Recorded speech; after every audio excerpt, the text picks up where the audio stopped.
shit, I had a pencil. Where'd that go?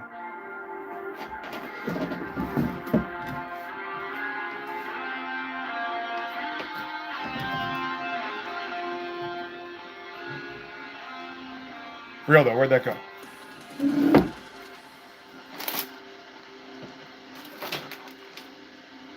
kind of need that. No, shit. You get to do this without the usual pencil? That would be unpleasant.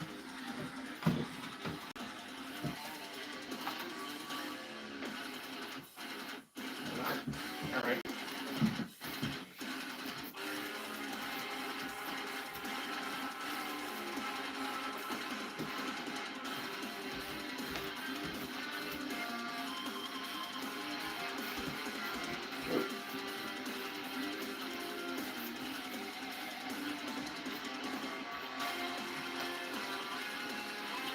Well, shit. All right. I am not a fan of having to use a different pencil.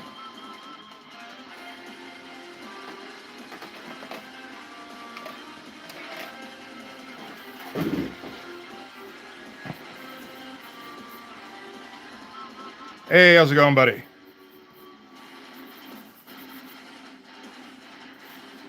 Everyone's just me at the moment.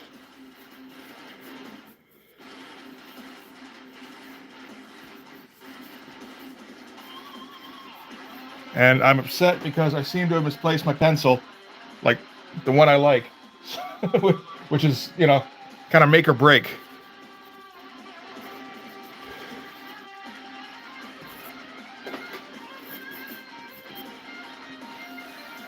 Let's take one more look. Maybe I'll get lucky. I don't think I will, though. Where the fuck would I put that thing?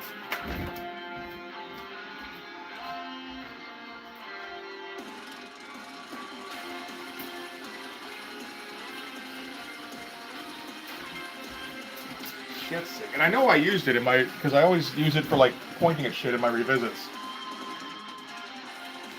That's upsetting. Oh, fuck, found it. Hey. All right.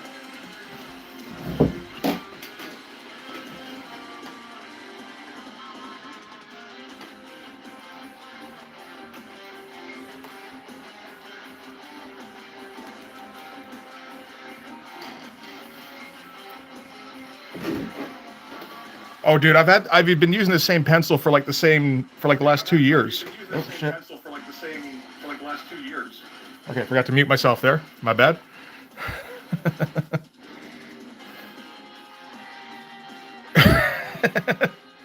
Gesundheit, and what's up? Yes.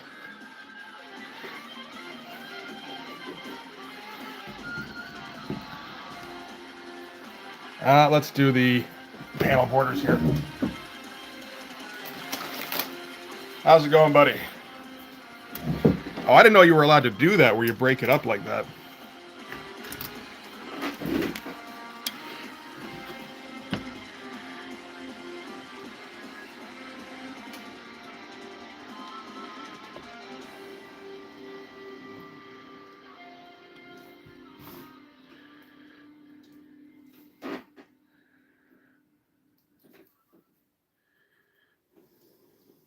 Yeah, for fuck's sake.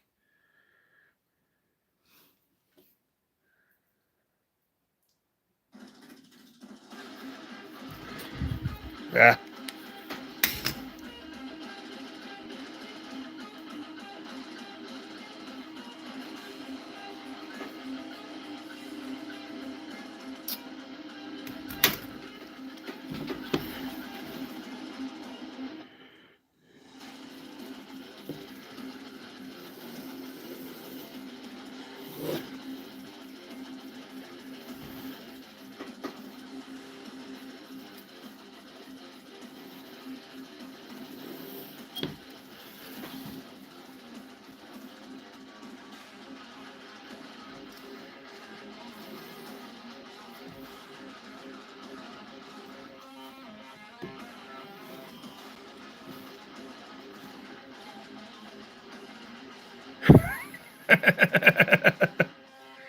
It's a little extreme.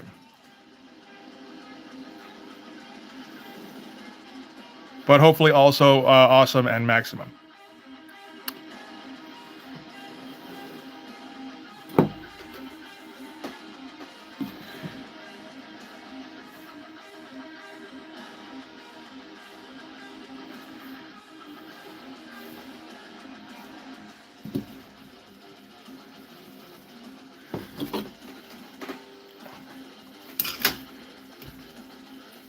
All right, let's try that again. Only, like, having an idea of where we're going first.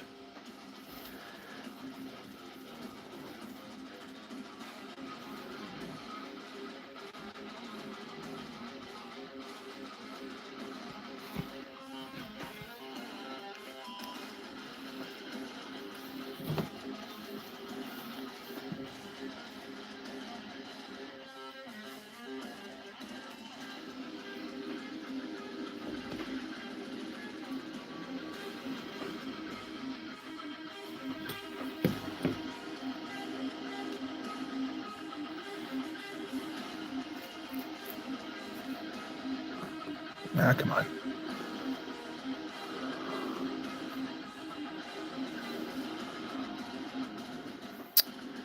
Really?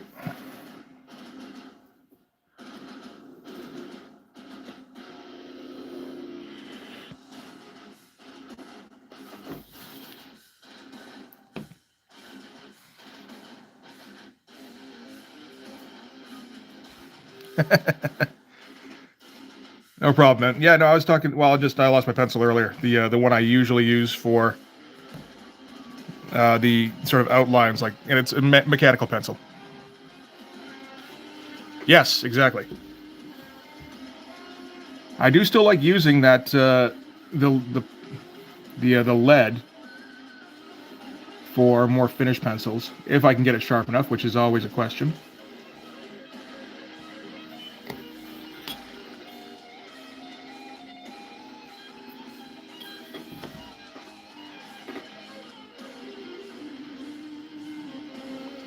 But yeah, no, I'm one of those assholes who finds, like, the thing I like, and then if I can't get the thing I like, I'm gonna be upset.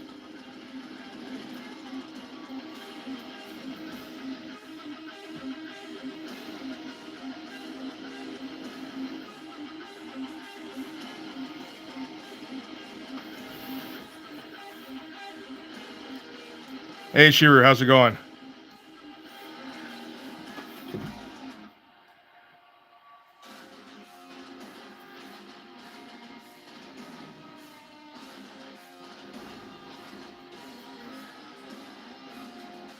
And I should get that made into a T-shirt. There's a lot of things I should get made into a T-shirt. Yeah, I do that where I can with the finding the cheaper products, but or like the cheaper materials. But there's always a point because I'm also a fucking snob about my materials, which I can't quite help. Not to the point where, like, it's got to be best of the best or anything, but it's like, no, I got to find the thing that I like in every time.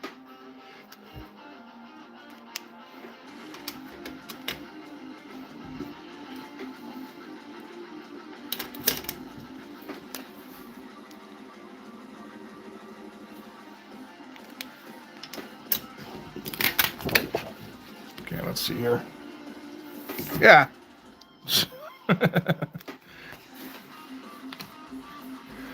Like, there's better materials than what I'm using on this thing, for sure. I just haven't tried them yet, and I'm not gonna because I like these ones, okay?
Oh, the what for?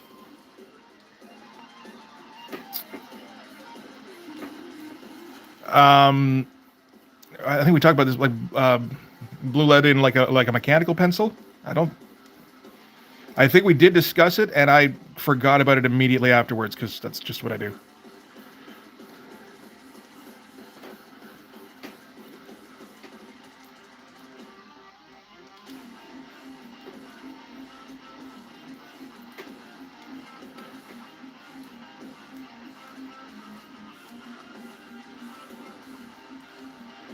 And I do use the kind of shitty. What are these? Coal erase blue erasers. They're a bit too light for this paper, but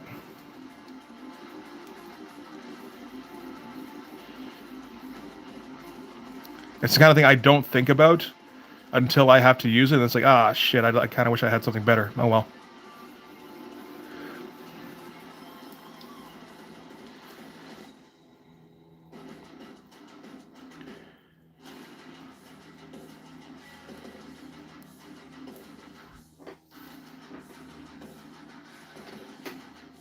Yeah, because I mean, the stuff I use on here, it doesn't show up very well. Like, there's a little bit of blue here. You can tell, like, it's been a little rubbed out as well, but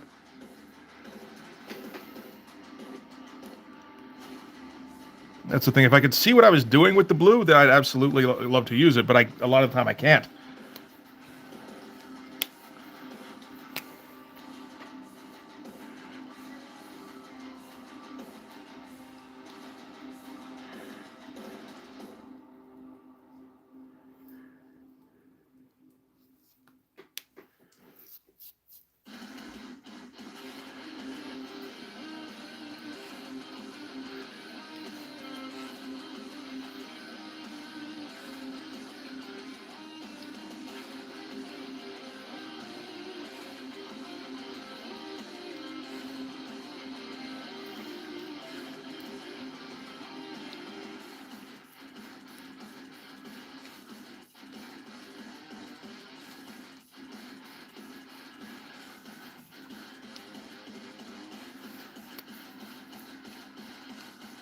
All right. Yeah, I just go like I'll use the blue still, even though like I should be thinking I should be trying to find something better. That must be it too. Yes. Like I can see it a bit, but like for any kind of detail, I got to look really close, and it's that kind of defeats the purpose. So I'll do it for like the basic underlying structures, and even that, it's like it's more like a really loose thumbnail than anything. And then I'll go in with mechanical pencil, which I like, and then with the darker one for more like finished pencils.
Oh yeah, with the different levels and everything.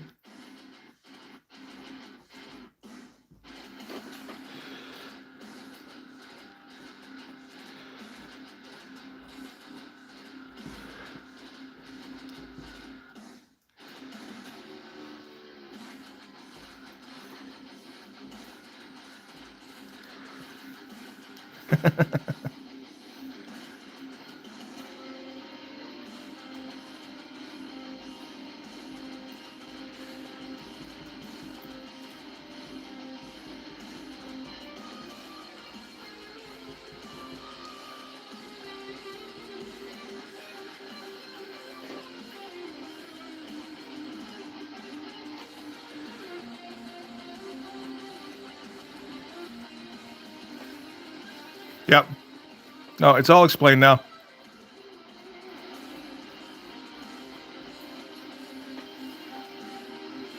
Oh yeah, with the different layers and everything.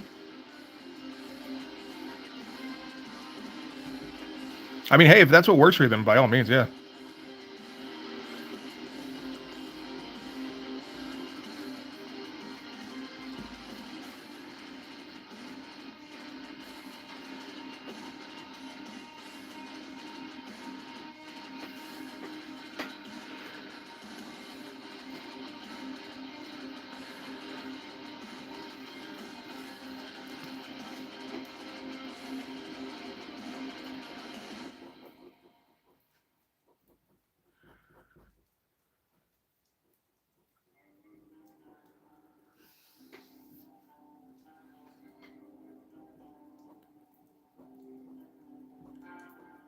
I mean, it is cool when you get that moment where it's just like, oh, this is, this can actually help me. And I tried it out a few times. Like, yes, this is definitely the way to go for a while anyway.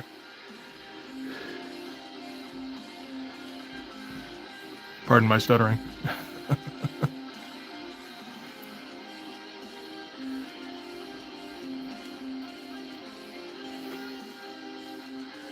Hey, Ange, how's it going?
I appreciate that.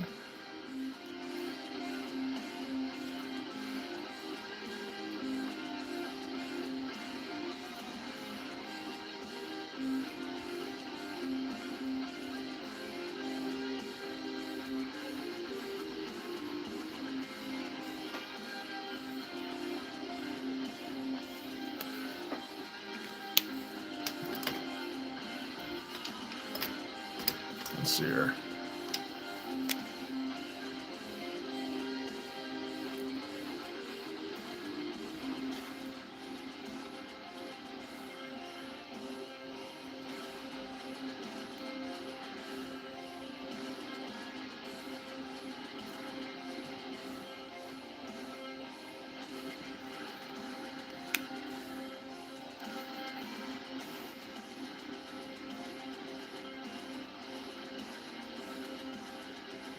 It's interesting when it happens, right?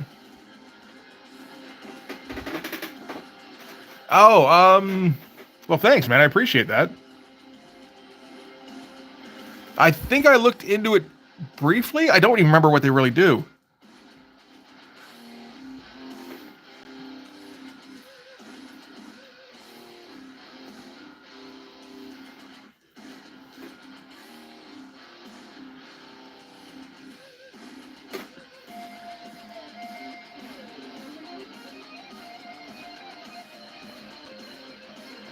I know the ones who like to keep up with the comic news. I tend to not. I don't know. I lose interest pretty quick in. I don't know if that's what that one does, but I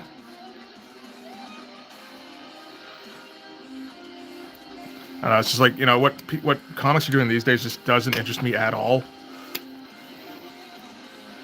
It's like let's just talk about what they were doing 30 years ago. That's way more interesting.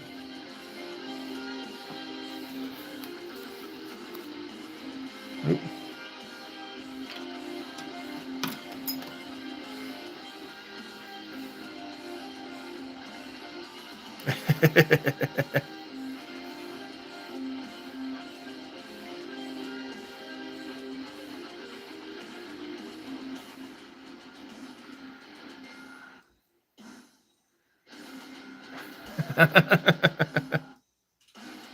All right.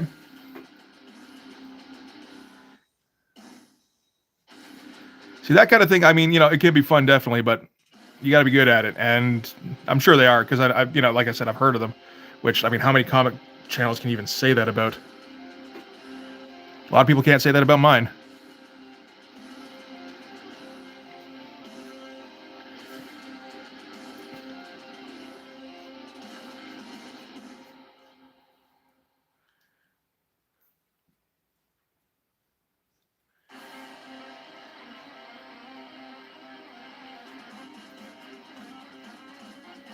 Let's use that for now.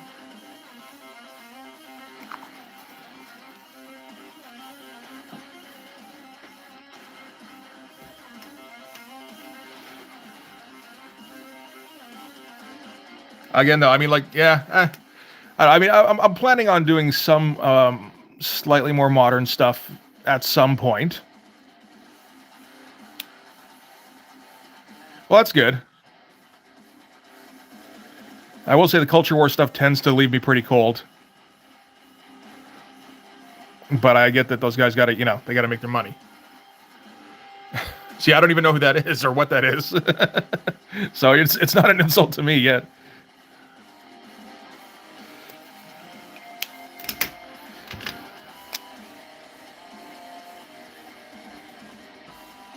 But I appreciate the sentiment. The sentiment looks nice.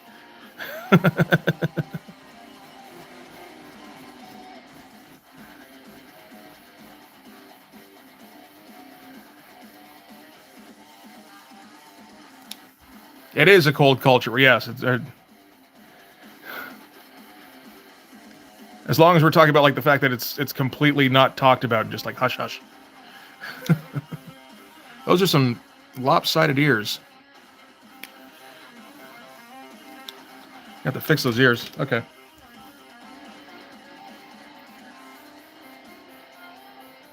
Okay. I did see some of the Gay Robin stuff and it looked pretty bad. So yeah, sorry, brain. Next time. We try to keep you in mind, but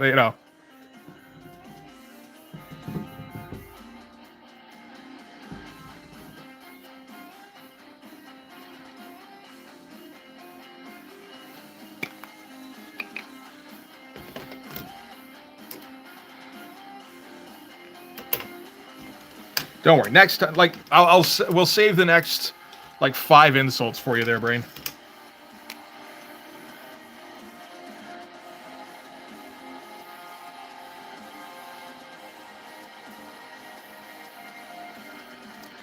And then I'm gonna black out this ear anyway, but still, that ear would have looked weird where it was. I'm not sure which. I just remember seeing like a screenshot or two because I watched Perch, and he talked about it briefly, and it's like, man, that does look pretty bad. Guess it's a good thing I don't really care if I read that.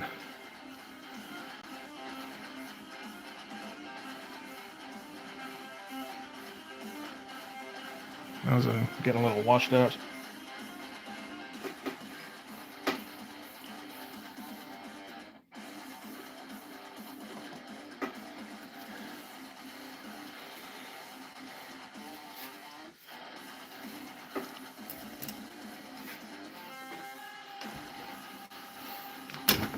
Ah, come on.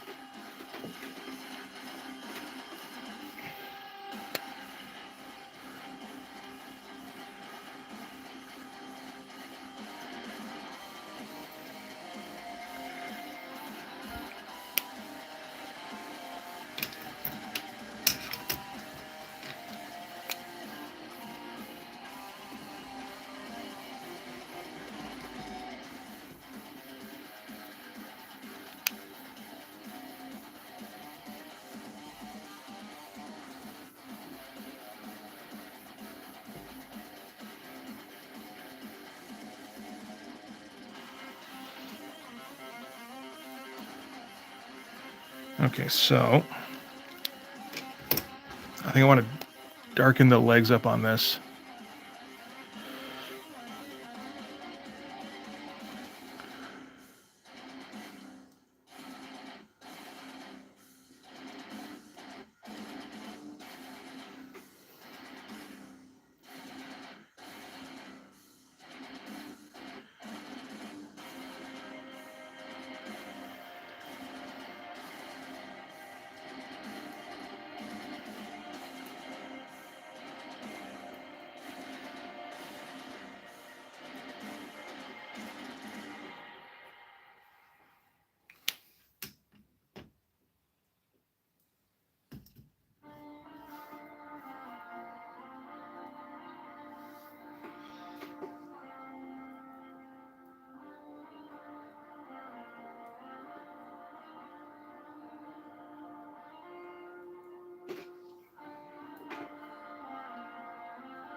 I don't think we need that anymore.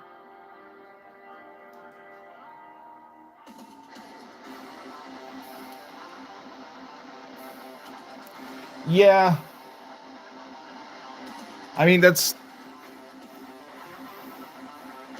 been the case for me from the start.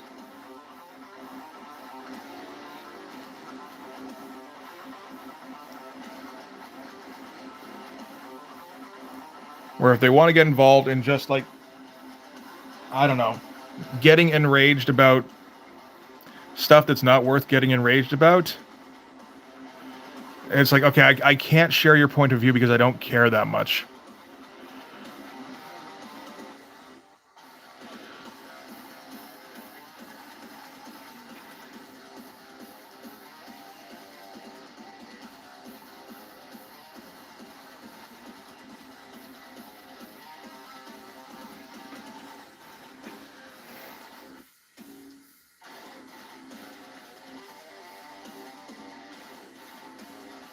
Oh, I forgot the name of the wrestler who goes by that. Shit.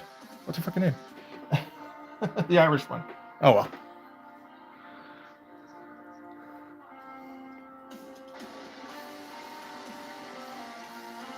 Been too long since I've been up to date on my my wrestling stuff, I guess.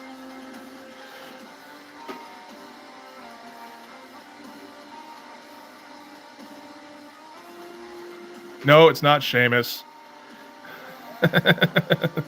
The female wrestler, the Irish one.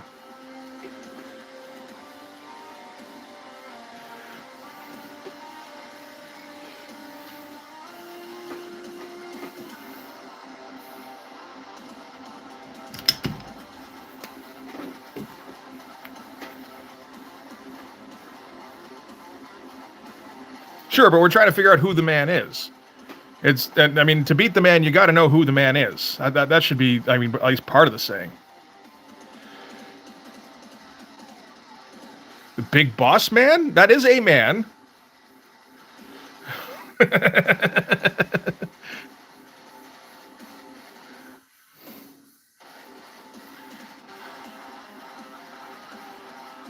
Hey, Stockton, I'm doing all right, thanks. How about you? Your name is concerning, but that's all right. We'll give you the benefit of the doubt for the moment.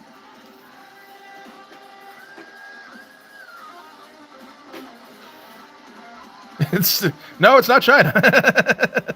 Newer than that.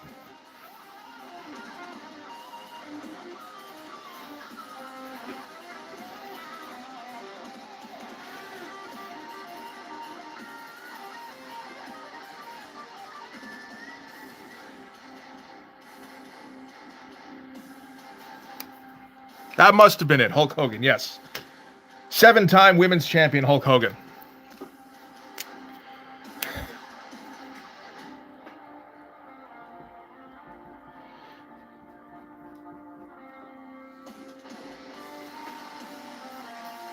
I mean, I can check it out right now, but it's like, It's Seth.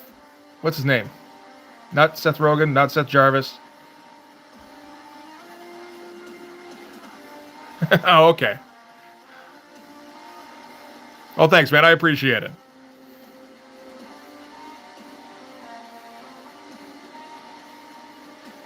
But the wrestler in question is Seth. What's his name's wife?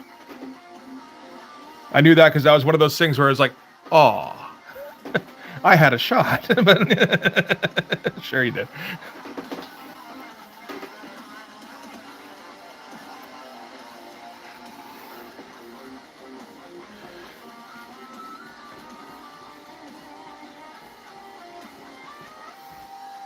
Seth Rollins? Yes, I think that's right.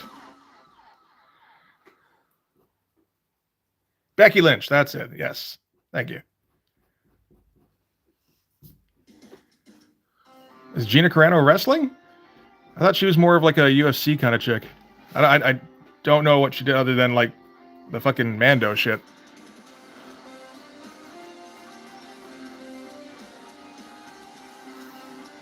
Yeah.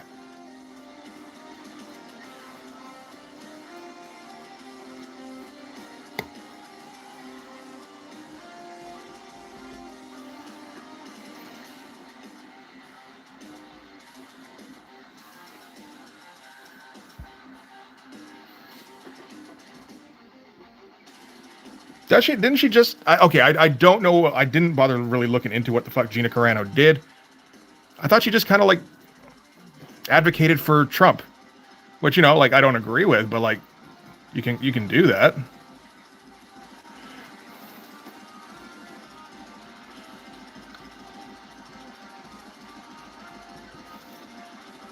Theoretically, without getting your fucking livelihood taken away.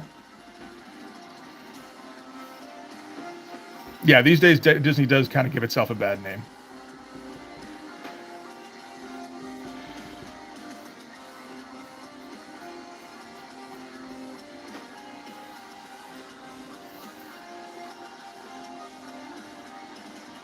Yeah, that was what I kind of thought, was that she was just kind of conservative and vouched for Trump. And it's like, well, yeah, no, you can't do that. It's like, no, you totally fucking can. What are you talking about? That's like constitutional and everything.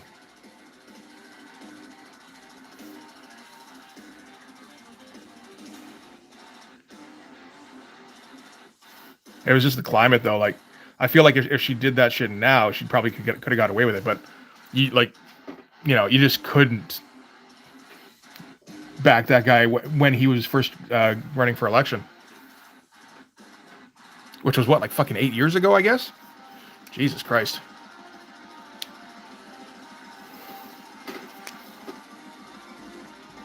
Well, then it was never a super interesting subject for me anyway. But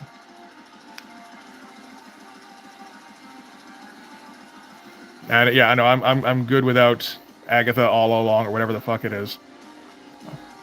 Is that what that is, Agatha Harkness?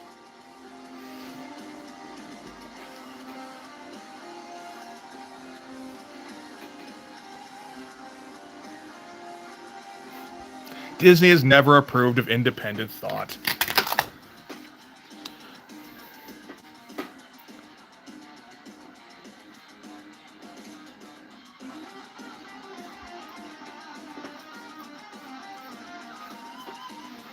They ruined Agatha Was Agatha Harkness anybody cared about?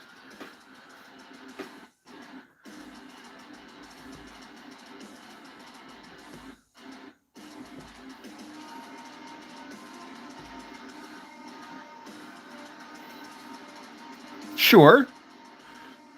But like, I don't know. I never read anything where Agatha Harkness was important or anything.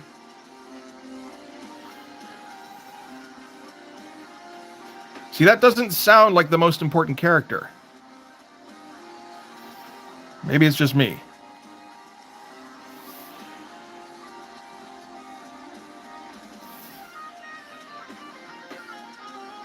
Okay, but like,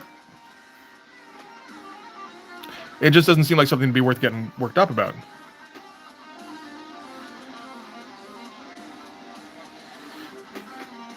Yeah, obscure Spider-Man character. That's kind of what I always got. No, that's true. I mean, you gotta try sometimes. That's when you find out that, a guy who you thought was an obscure character who can't carry a series, can't actually carry a series. Oh, that is Madam Web I'm thinking about, maybe. Didn't they have that show too?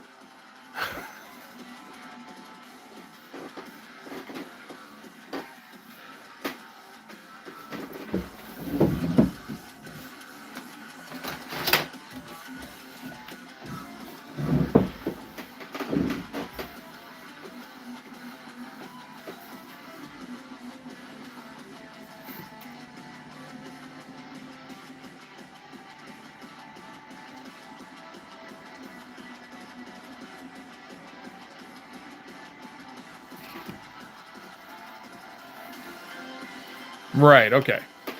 This must be like a strange stream for people who just stop by sometimes and go, wait, so like the guy running the stream just draws and doesn't understand anything about comics? Is that the gimmick? you know? And then the chat like fills him in constantly.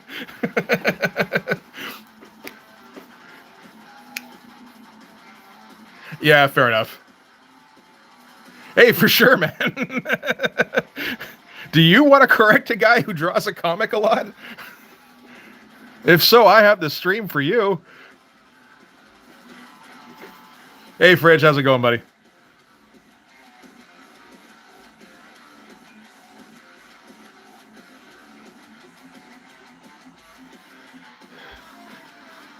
Hey, for sure, man. I mean, I'm enjoying it. It just kind of struck me as weird for a second. Like, man, this stream is like, this is a dumb idea for a stream. People like, you know, experts and shit. They don't like guys who are just completely clueless. Like, what is that? What Agatha Harkness is?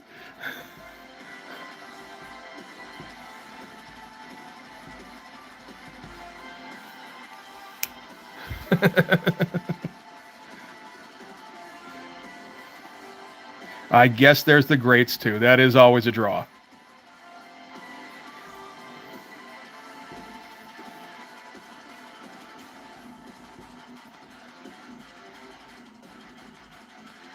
Oh, did we? Let's see if we're if we summon Raven by mentioning the greats. That's true. I do know about the most important ones. I'm like the worst hipster ever when it comes to comics. Well, let me tell you about 90s trash. You know?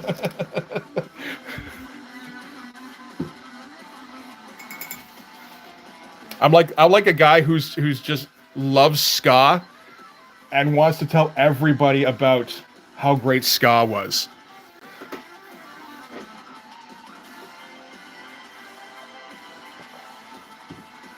Ska and swing music, man. There's never been a moment like the night. Well, you know, the I guess the mid '90s, around there, late '90s.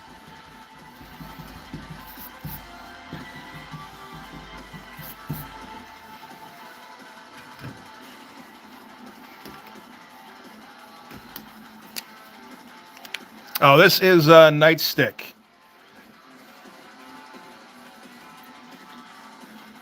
Electro, Jesus fucking Christ. Okay.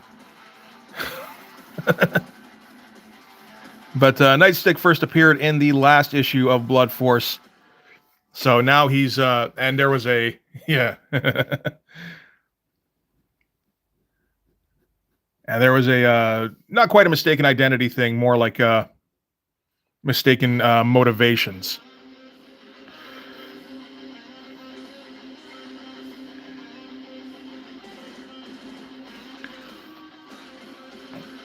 So there was a fight between Hawkstab and Nightstick. So now in this issue, Nightstick is coming to the aid of Hawkstab.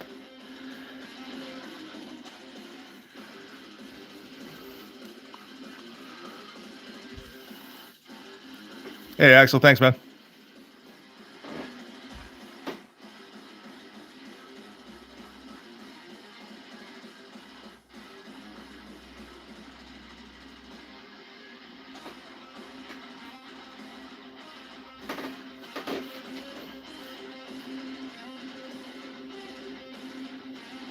He's going to save the day with his wavy ponytail. All right, cool. Always cool to get people from out of country. Although I guess most of them are out of country from me. All right, you feel free to post whatever you like in the Discord. I will look at it and go, wow, I should check that out, and then forget which channel it was on, and then it'll never happen, and I'll forget this conversation even happened. So, it'll be good.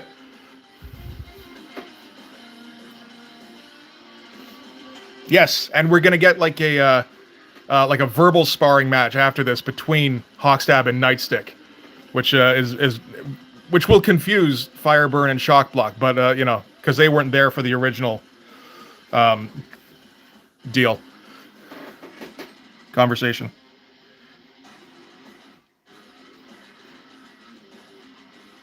And yeah, I kind of got the Warblade hair going on. Not quite as skinny. I guess this is more like Gideon, really, or Shatterstar. You got to get particular about your 90s ponytailed superheroes or supervillains. There will not be any colors on this. Definitely not on the page, but probably not on the finished version either.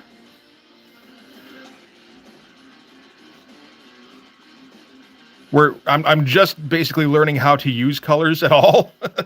We just started that like a week ago. So getting it officially in the comic, not anytime soon.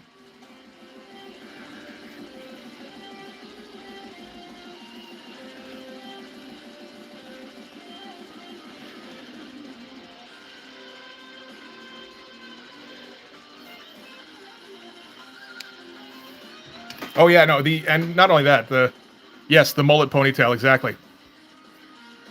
It's just the worst. I think he's the only one who currently has the mullet ponytail. Fireburn has the 3-foot long ponytail, or maybe like 4 or 5 anyway. Oh, thanks, Axel. I appreciate that.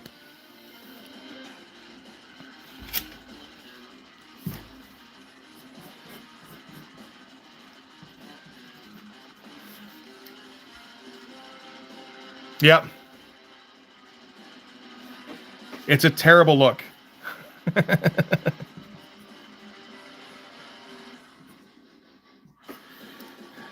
one of those things about hockey that is just embarrassing, is that hockey players keep wanting to try and bring back the mullet.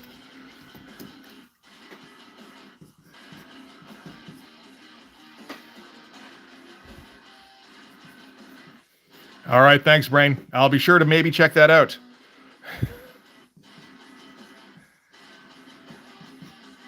Well, with hockey players, it makes a little bit of sense because of the helmets. You know, you don't necessarily want it long on top because it'll all get caught up in the helmet, but you do want the hair flowing out the back.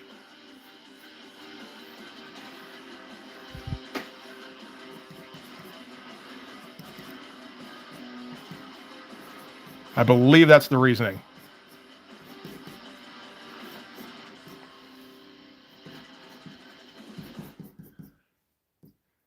Plus, you're all ironic and shit. You know, there's that too.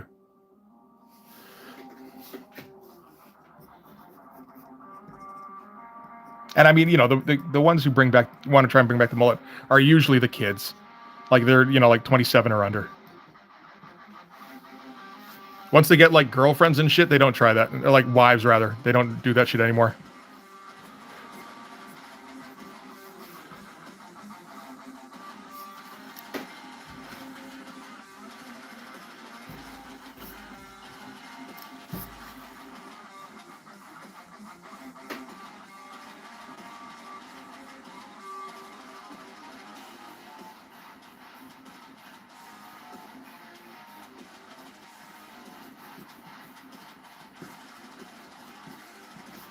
I should get the script out for this.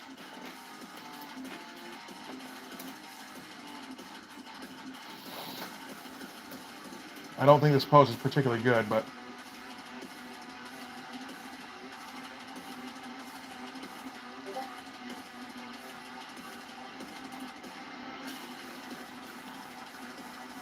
Hockey player, well, I think it's more that athletes attract girls. So it doesn't even really, you know, the hair doesn't even fucking come into it. But, you know, try telling that to a 16-year-old, right?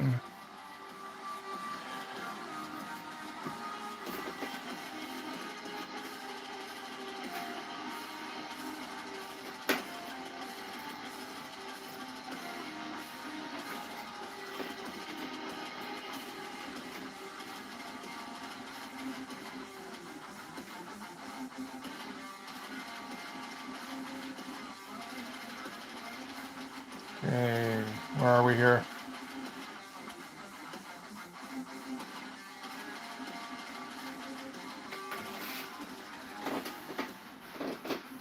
Yeah, not quite this.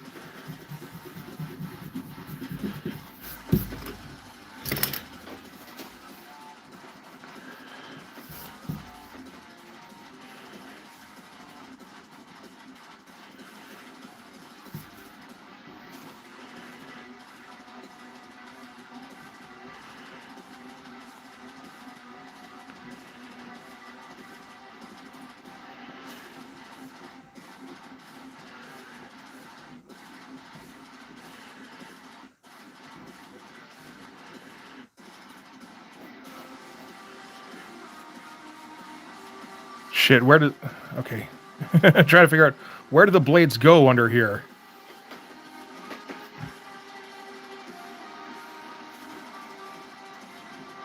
Well, it might be the first thing they check the length of. It's not necessarily the most heavily weighted thing they check the length of.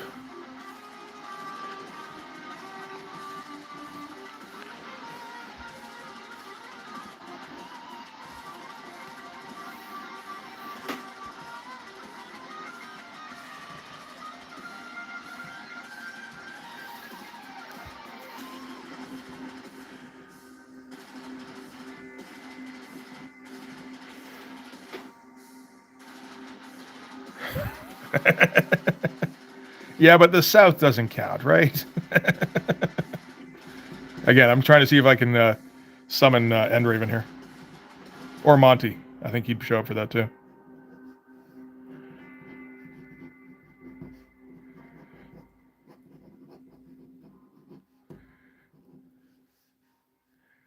Let's see.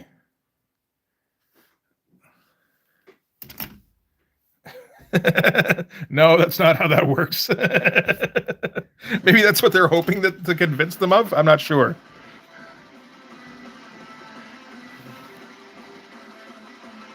How is he gonna...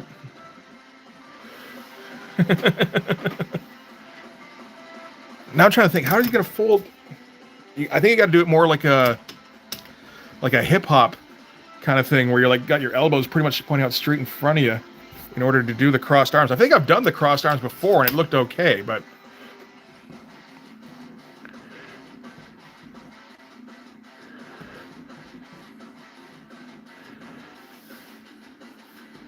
That doesn't look too bad, actually.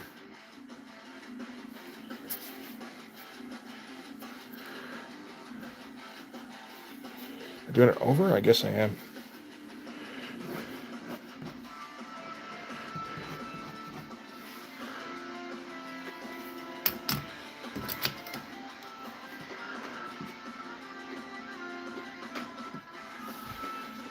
Did Rob have a lot of crossed arms? I guess he probably had a fair few. The difficulty is like, I can draw crossed arms fine. Yeah, you know.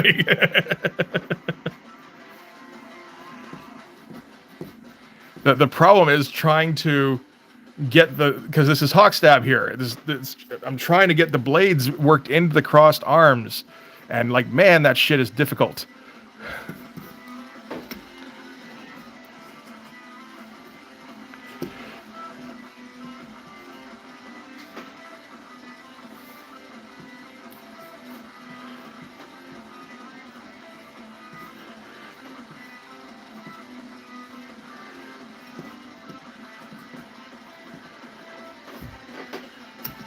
Yes, no, he kind of does present his own problems.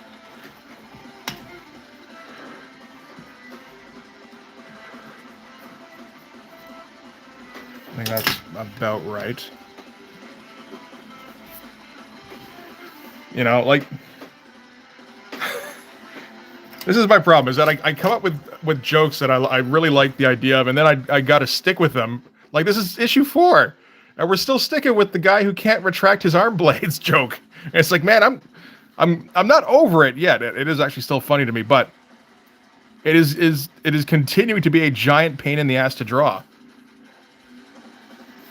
No. Safest for what's safest for those around him is not a consideration.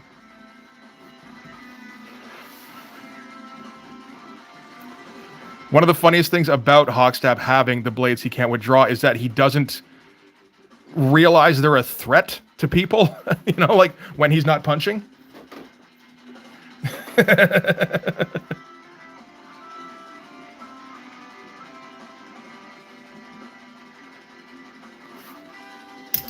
Okay, do we want to... I feel like I still don't have this face down yet.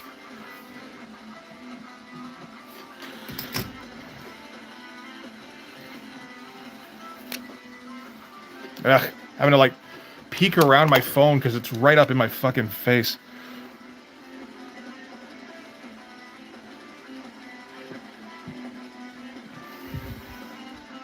Yes. Exactly. He said, I have no weapons on me, sir.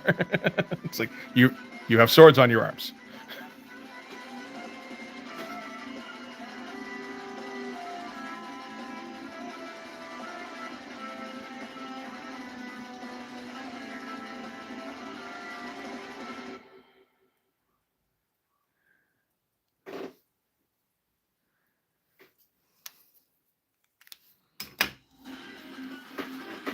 I mean, anything that draws a parallel, I'm okay with.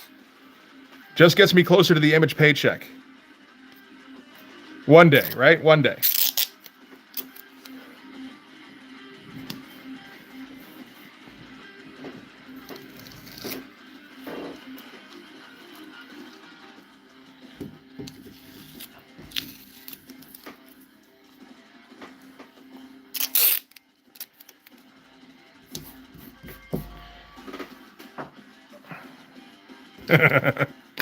Never mind the fact that most Image, like X-Image creators, can't get an Image paycheck anymore if they're not running a company.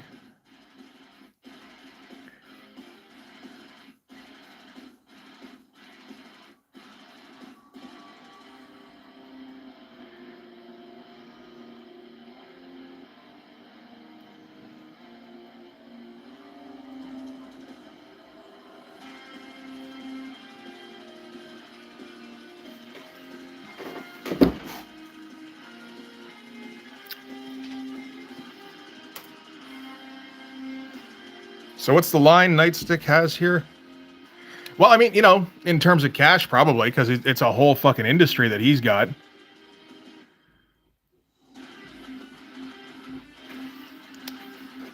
It's like, do we count Jim, though? Because Jim probably makes more than Todd at this point. Just because Todd stuff, you know, like it is its own company and he's got several titles, but it is still, like his companies are kind of niche apart from comics. Well, not that comics is.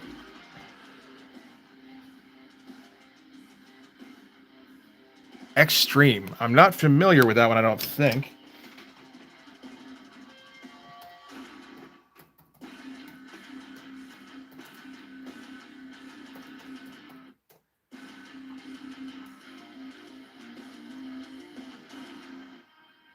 Um.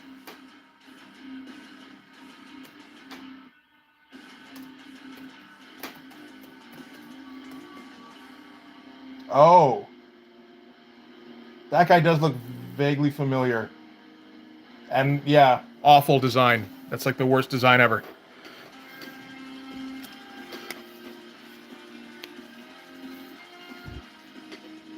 I think that's a Marvel character, actually. Who's drawn that? Is that Joe Quesada? Kind of looks like it. Yeah, just covered in blades, so like he couldn't. Oh, does he make DC toys too? All right.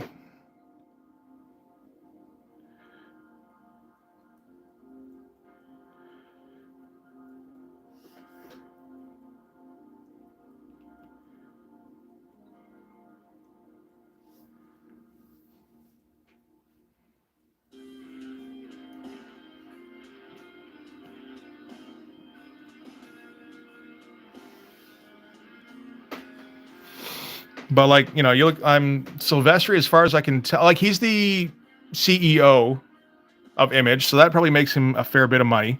And aside from that, I think his only real income is from commissions. But between the two, I think he does fine.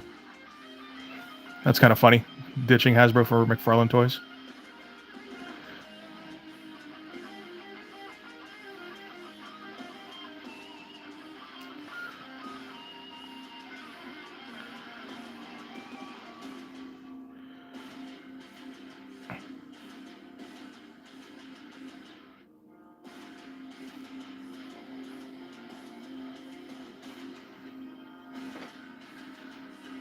But Eric Larson, I'm sure, makes like a negligible amount now off his comics.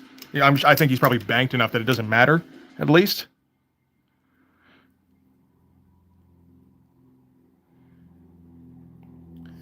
But like Rob has just got, you know, what, like one comic he draws every once in a while with the Deadpool shit.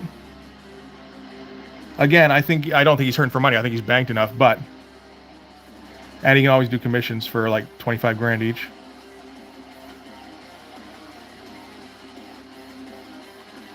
But that's not the same as making like $600,000 an issue or whatever they were doing in 1993.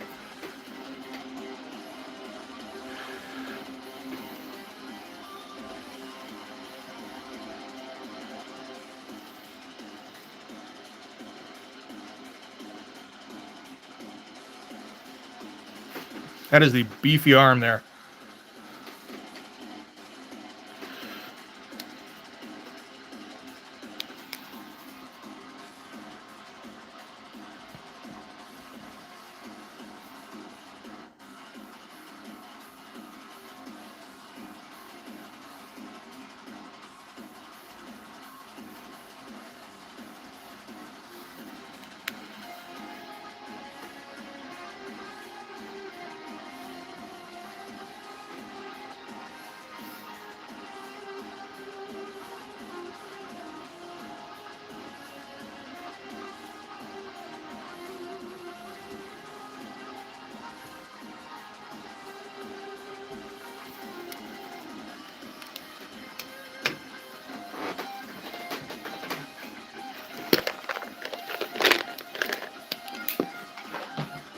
All right, 1 hour down, 4 to go, right?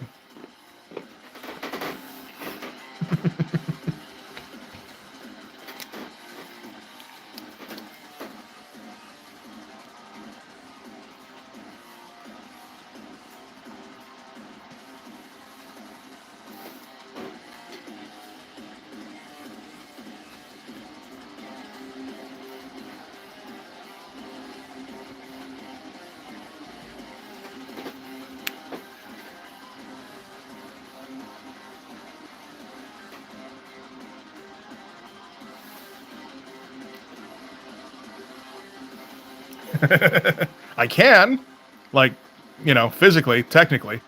I don't know what I don't know if it'll be particularly good at the end of it, and I don't know if I'll be in any shape to do anything else at the end of it. But I've done it before.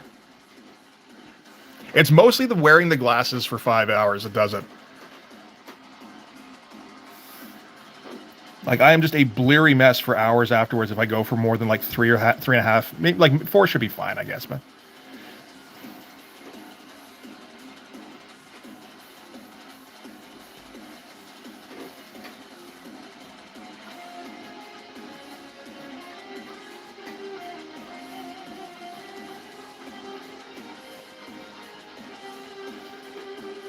That's a little messy looking.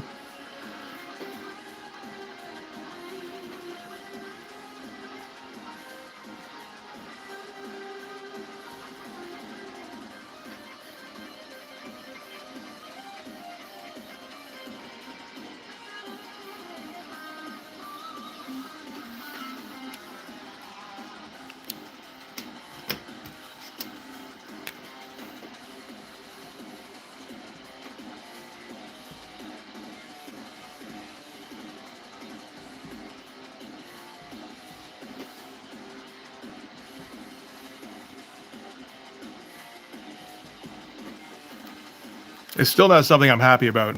When I started this fucking comic, I could see this thing, I could see the page perfectly. Yeah, we have now because, well, now it's, now I can't switch between them, right? Because of things like the hyper pages and the commentaries. I can't have it like just in the middle of the video switch to a different format. That would be like super fucking jarring. Plus, like you said, I think this does work better for engagement. It's got better sound. It's got better picture. It's like, you might as well stick with it.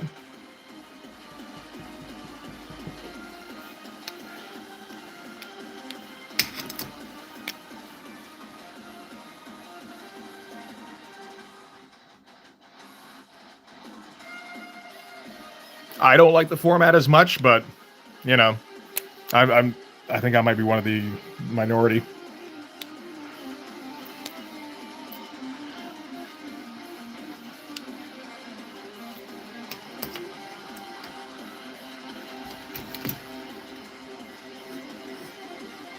Honestly, it helps with the comments too, because like I've got it right in front of my face. So if a new comment pops up, I see it right away. I don't have to look over behind me.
But I'm pretty sure that first time I switched to the new format, I got like 14 people in here, which was like a all-time high for me, I think, at one stream.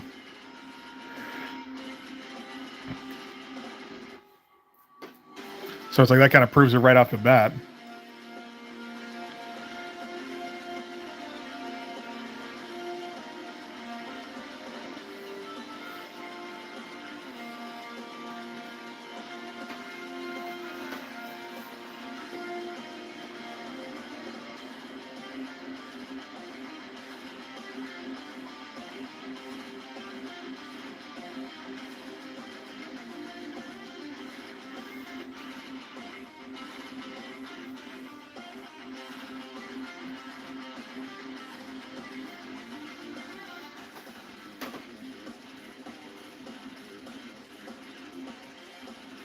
That thing's getting way too thick. Get to a point where it's, all my pens are kind of used up, but only kind of, which is a drag because, like, I don't have the O2 is super thin right now. The O3 is super thick, and I don't nearly have much of a medium unless I crack open another pen, which I don't really want to do just yet.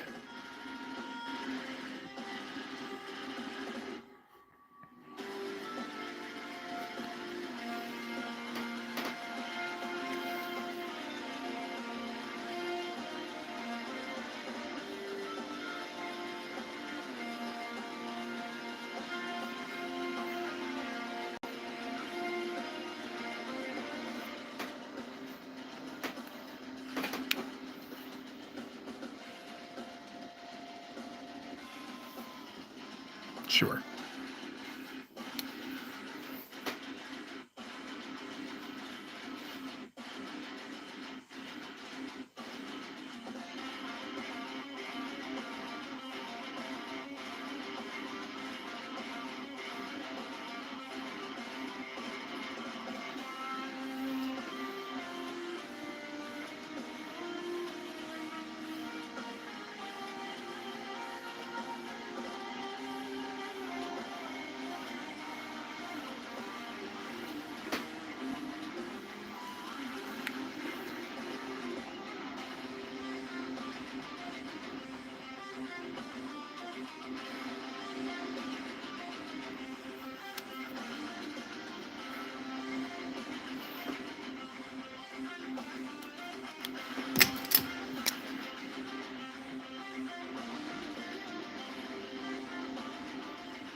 You got to be specific about which one's for which.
That's a massive fucking tricep. All right.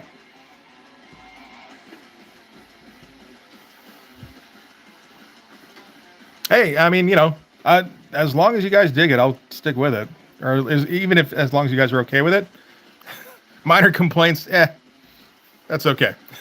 I can live with minor complaints. Like I said, it does seem to be helping out a little bit.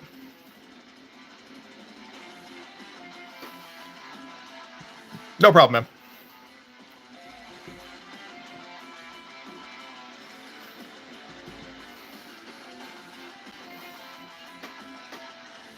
Oh, right, shit.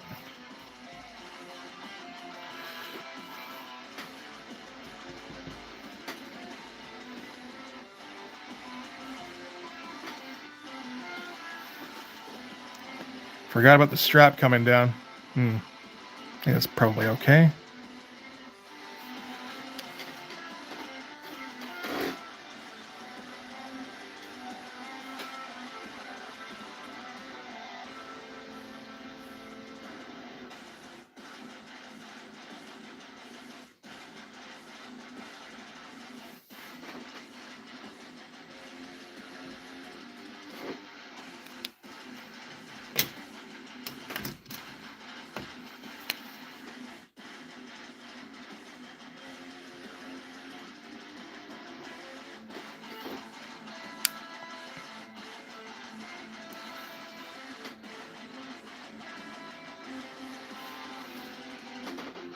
I used to tell myself that all the time around my anniversary.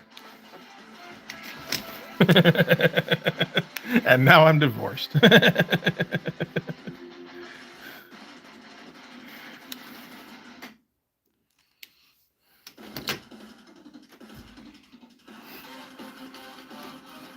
Good times, boys. Good times.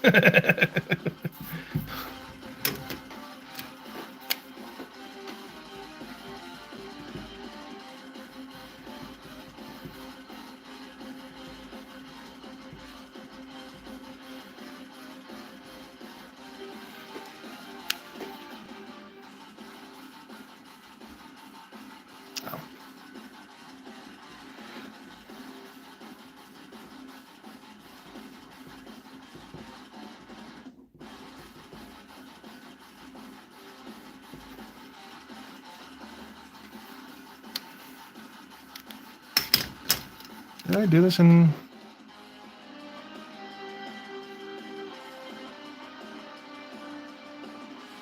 There we go. Got to get the proper outline around there.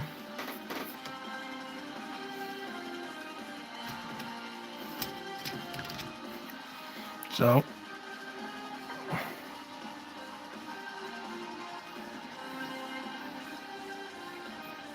around like that? Yeah, I think so.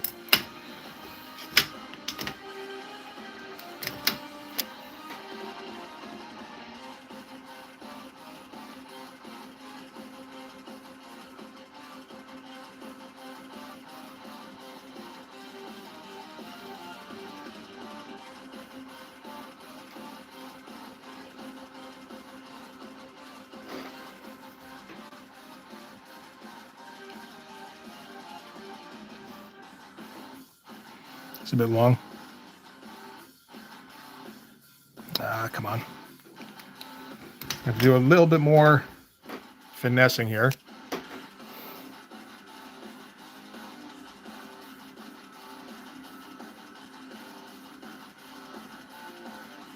What was a Marvel Sparkle Circle? My marriage?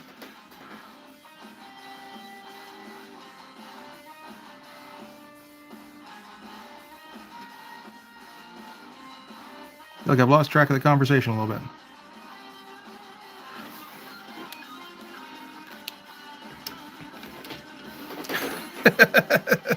This is the most ridiculous arm crossing that has ever existed. I don't think it quite works, but... do we need... I guess we kind of need, like, something in the background here, right? Like, maybe A screen door or something?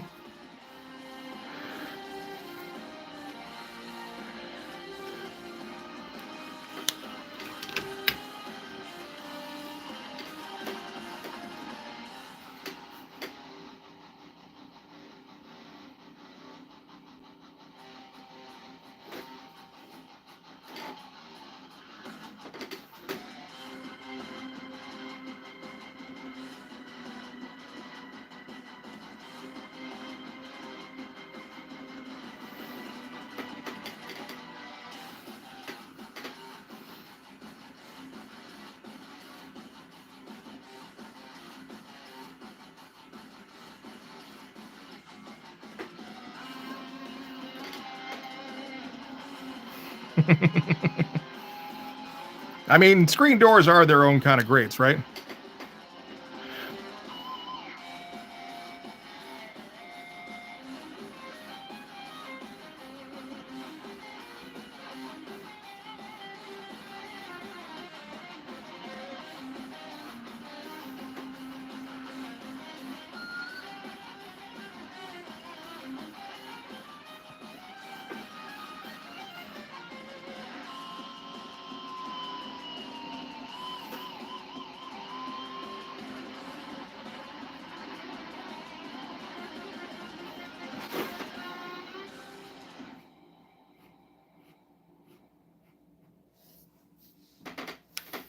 Mm-hmm. And they're the kind that you can just slot in anywhere out of context. It's really the best kind of grate.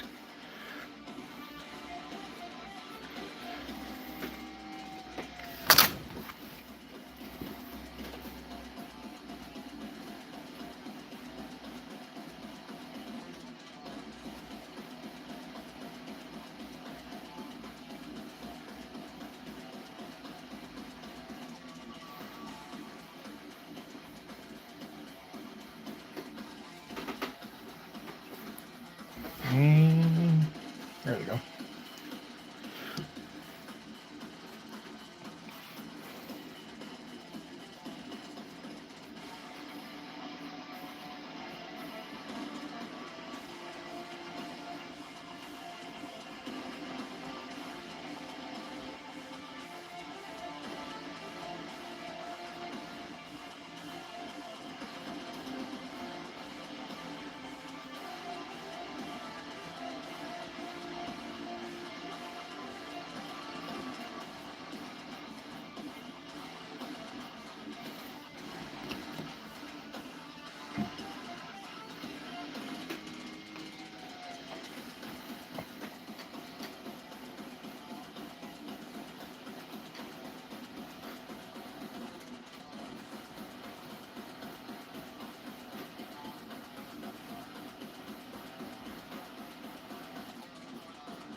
Let O2 go. There you are.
Fair enough. I mean, if you can make it on, that'd be cool.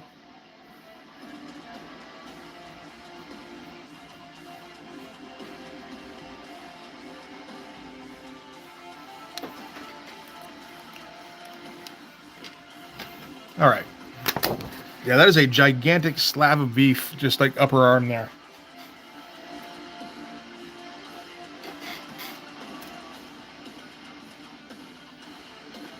Oh, yeah, yeah, okay. Yeah, he's been on there for a little while.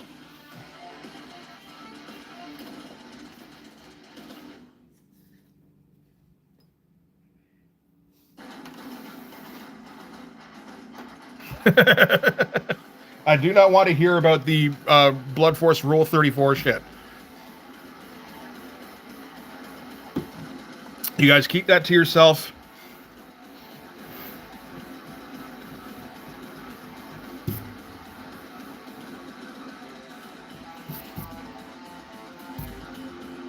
Last thing I need to see is like the extra spicy versions of Popo.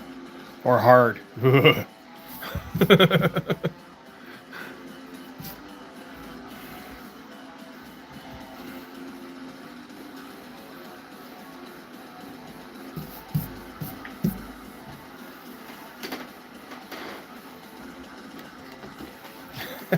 It's like, here's Shock Block if he was a nymphomaniac Pokemon. No, thank you. You that no, I do not need those nightmares.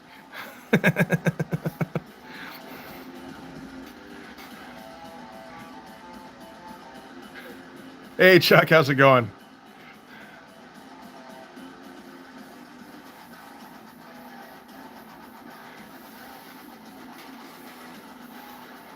And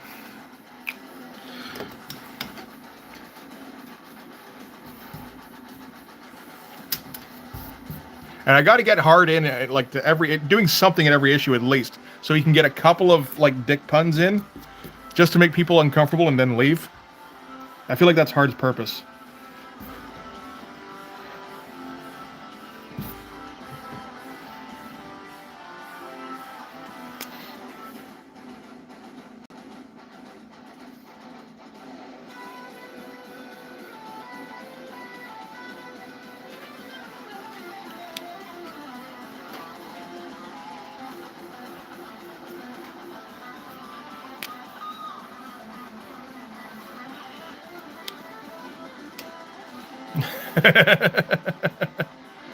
That's a well. That's an important aspect, I think, is that Max Trevis does not want to find out.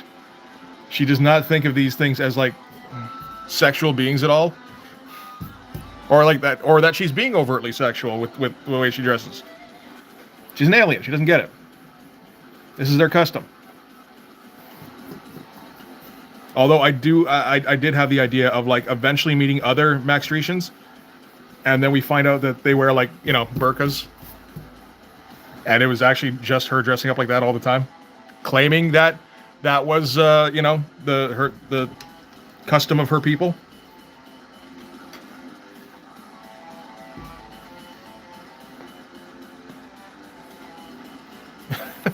Fuck's sake, brain.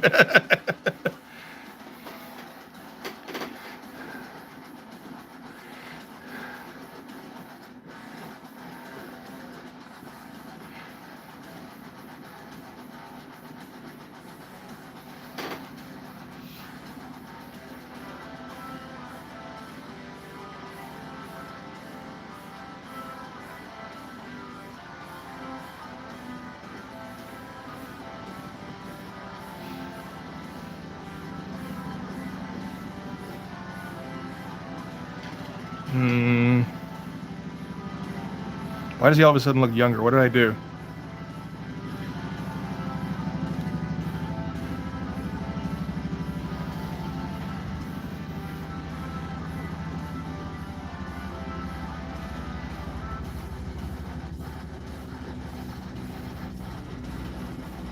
And there is the ultimate, like, because we're going to get to a point where somebody has to... Okay, Hogstab has to, like, confess his love for Max Tremis at some point. Thanks, Garb. Appreciate it. And I have to make a decision whether she's cool with that or if she looks at him like a pet, which I think is more likely.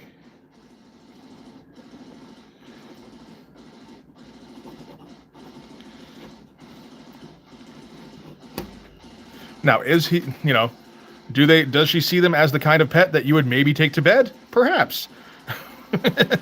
Which is another aspect, right?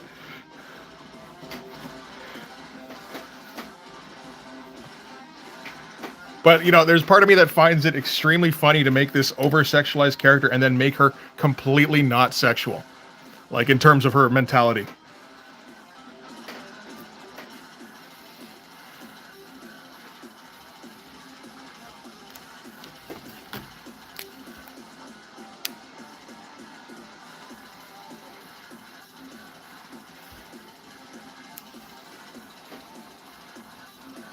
That is true.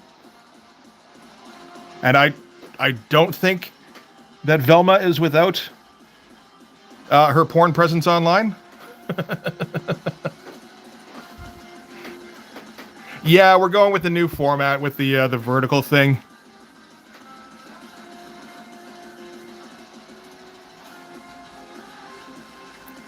What was the reason? Oh, because of the Wednesday movie marathon. Well, not marathon. I usually just do the one movie, but movie watch-alongs.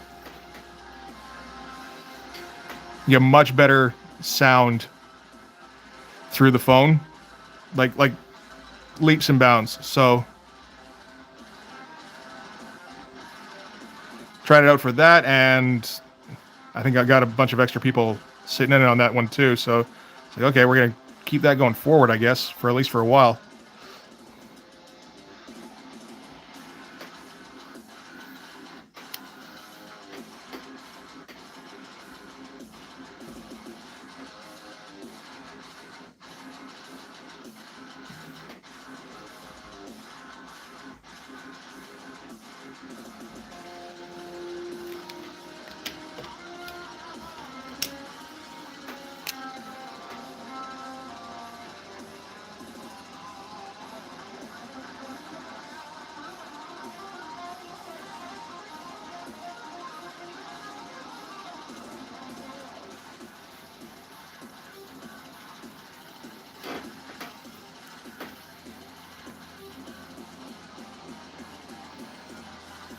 Didn't they make Linda Cardellini Velma for the movies? Like, talk about miscasting. I don't know. Like, she's good and everything, but didn't exactly help stem the tide of porn about Velma, I'm sure.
Oh, I see that my chat has frozen. Okay.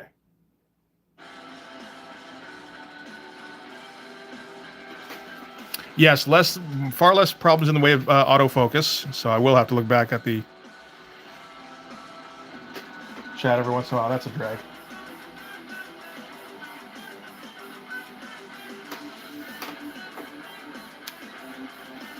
And yeah, so this is all just with my phone now, instead of with the camera. So I really don't have a purpose for having this camera up anymore. Except as a backup. I guess it can stay as a backup.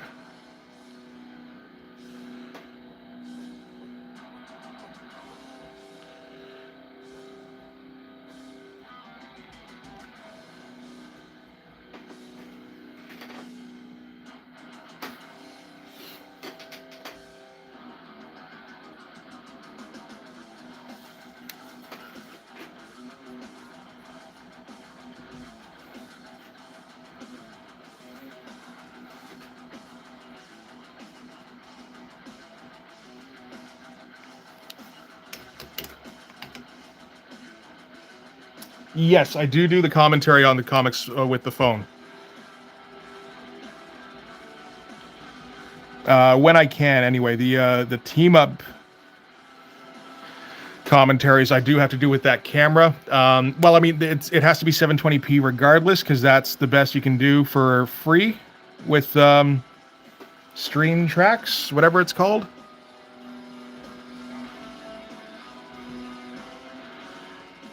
Can't get 1080 unless you subscribe, and it's a bit pricey to just subscribe. It's like $30 a month or some shit.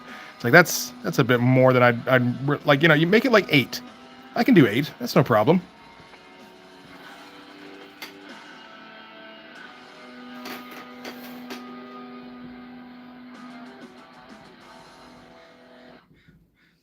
And I mean, I think the Cerebus reviews are doing okay.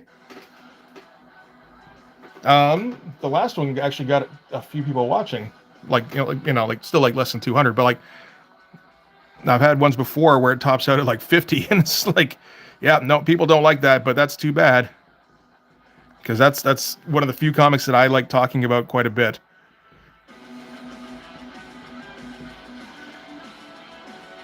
So even if nobody watches that shit, well, for one thing, I know Jay will.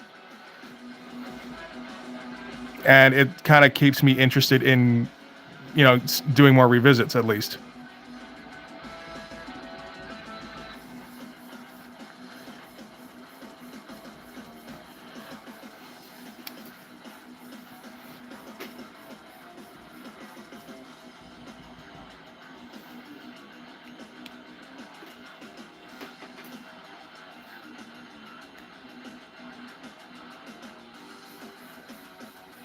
Sorry, trying to see if I can get the chat to refresh here. I don't think I can. Ah, well.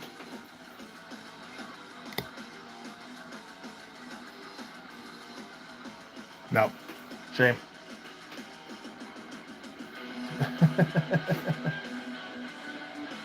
Oh man, those are two good questions. Shit. I mean, if I keep going, I'll eventually hit 186.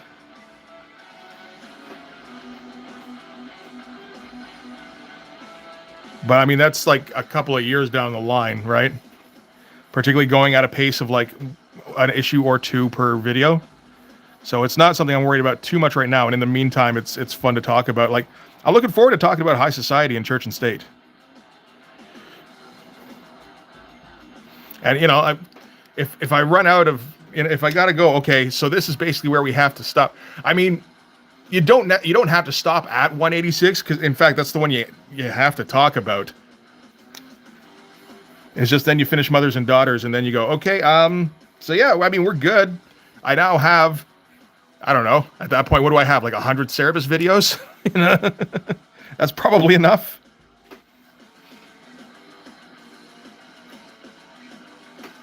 And I got to come back to the Merritt Michaels thing.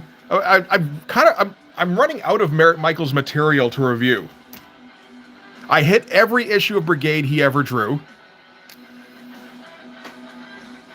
And I think that's about it, really. But like, I'm thinking of ordering Blindside #1 because it looks pretty terrible. And then there's Nightmare, which I don't think I'll get. And then the stuff after that is like his self-published porn parody shit, which is like, no, I'm good, thank you. Plus, it's expensive because he only prints like 50 copies or whatever.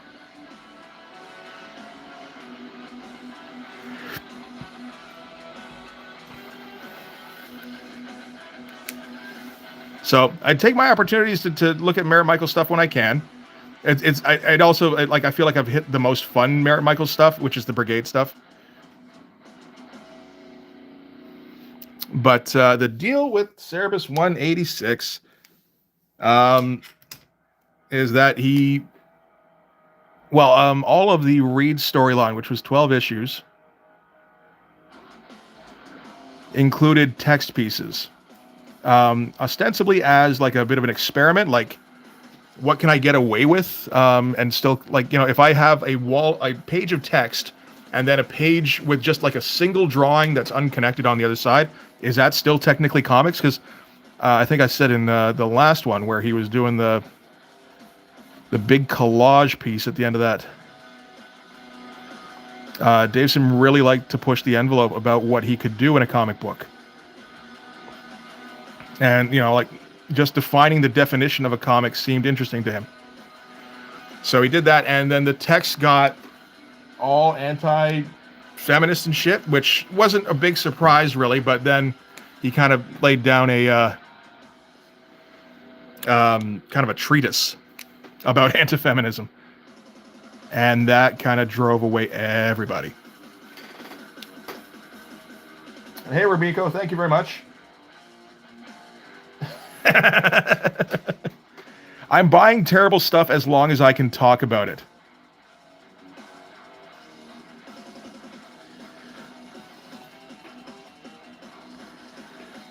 Like, the first Brigade, and I mean, when I first got, like, Brigade #1 and shit, that was just because I was buying all sorts of Image stuff at the time.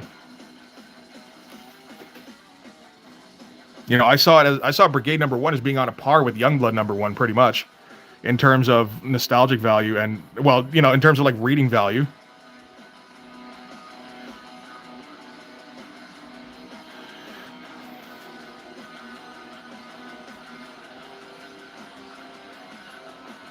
I feel like I'm starting to give Fireburn here a bit of a receding hairline.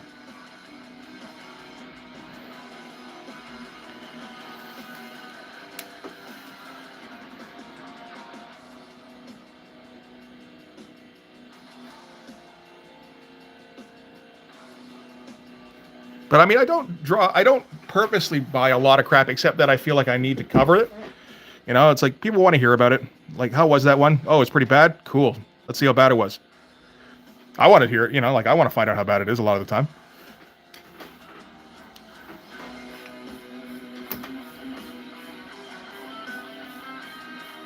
I got an order sitting for my comic shop that has like 50 comics in it. I'm just waiting on, like, catching up on my bills and getting just a bit of money. I don't think there's anything really bad sitting in it right now. Oh, except for Blindside. And Blood Wolf #1. Okay, there's a few. There's a few in this, but the new mandate for me is let's focus on #1s for a while, because I've noticed that #1s get a bit more attention, and I like talking about them too, and just like it being a new book to talk about.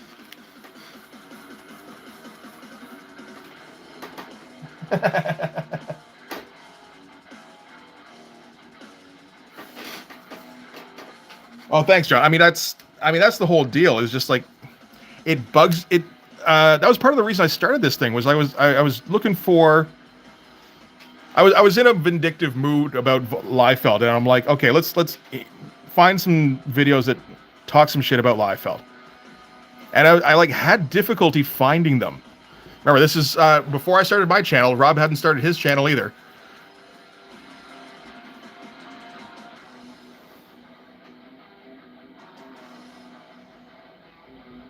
And it bugged me because, like, it's like, well, nobody thinks Rob is good, right? But all these people are like, look, I'm not going to denigrate Rob Liefeld. He's a great artist. He's sold a whole bunch of comics. It's like, that does not define a great artist. Fuck you. Get off my feed.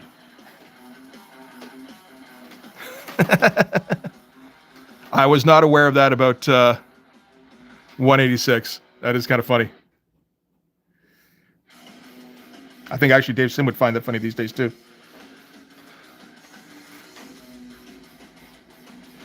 But yeah, no, I just wanted to go through and kind of, okay, this is my impression as a guy who is not a Liefeld fan, is not even really a comics fan anymore in terms of keeping up with what's new, has no industry contacts, and wasn't super diligent about keeping up with it back in the day. I'm just kind of like an average guy who hit the LCS every once in a while. I think. Obviously, that's going to be my perspective on it.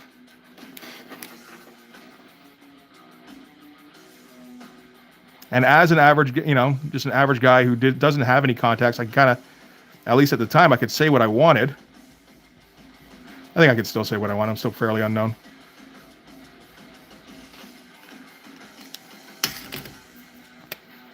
And not have any kind of pushback. It may be, it may be a problem eventually if I decide I want to, or I don't know, if I get an opportunity to get hired and they go, oh yeah, let's do some due diligence on this guy. Wait a minute.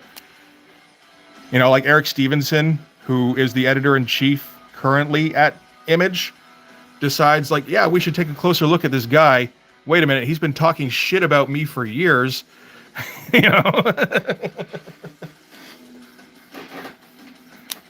That could come back to bite me a little bit. But, I mean, hopefully if that's the case, he's cool enough where he realizes he was a bad writer at the time. We'll see. Or he won't, because he'll just skate right over me.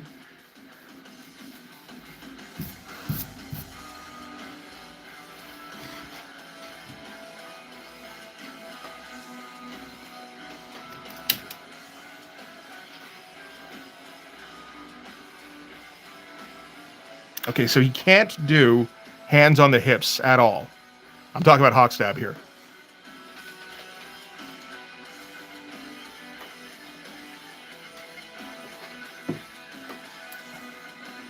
Yep, no, I don't think I will be pitching Blood Force to Image. Maybe like Skybound or something.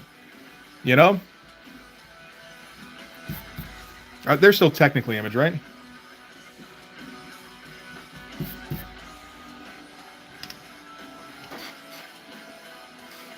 I mean, I think I pitched them once, like a year ago, or maybe even it was like a year ago, I think.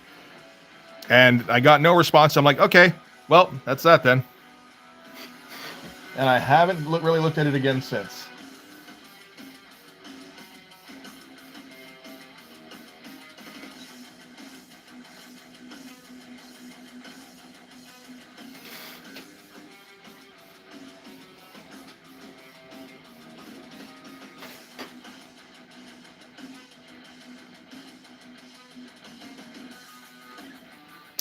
No, I haven't read a whole lot of Kirkman. Apart from The Walking Dead, and I don't want to talk about The Walking Dead because, you can't talk about The Walking Dead without going over just hundreds of fucking issues.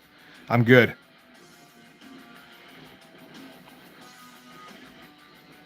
I did like The Walking Dead though, Robert. For a while, up until we got into the guys who, what is it, they camouflage themselves with the zombies, and there was all the stuff with the settlements, and I'm like, oh, right, so I'm past the point of caring now.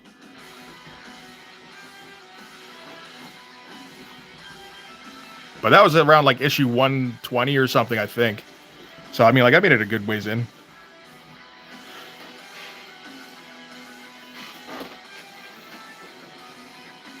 So yeah, that was the signal to talk shit about Robert Kirkman. Fucking media mogul Robert Kirkman. You know what I don't like about Robert Kirkman? I don't know fucking nothing about Robert Kirkman.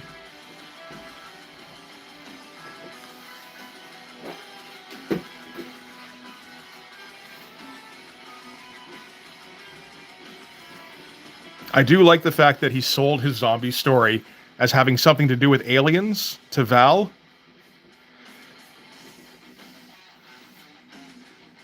And then, the first bunch of issues came out and Val's like, where's the aliens? It's like, well, there's no aliens. I just needed to tell you something so that you'd, greenlight it.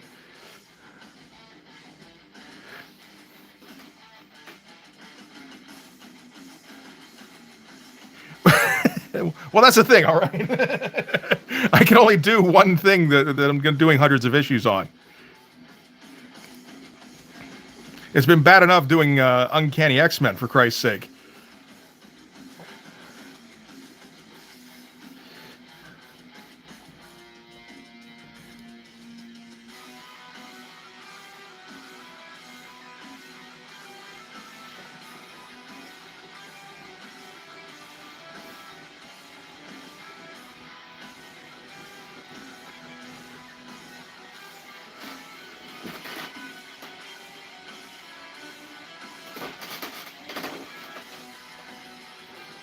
Yeah, I like that he intentionally tricked Val to get him to greenlight Walking Dead, and then Walking Dead was like the most successful thing fucking ever.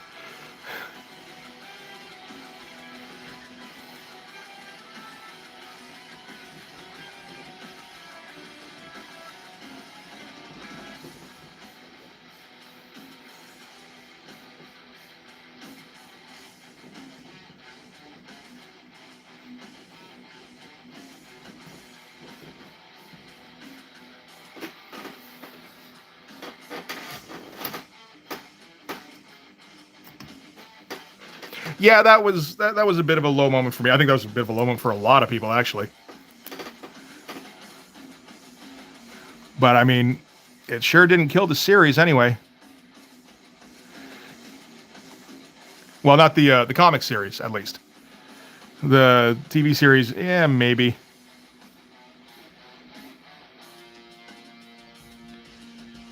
But like what kind of money does Robert Kirkman have these days?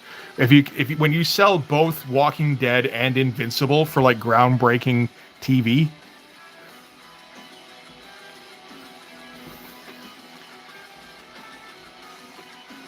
that's fucking crazy.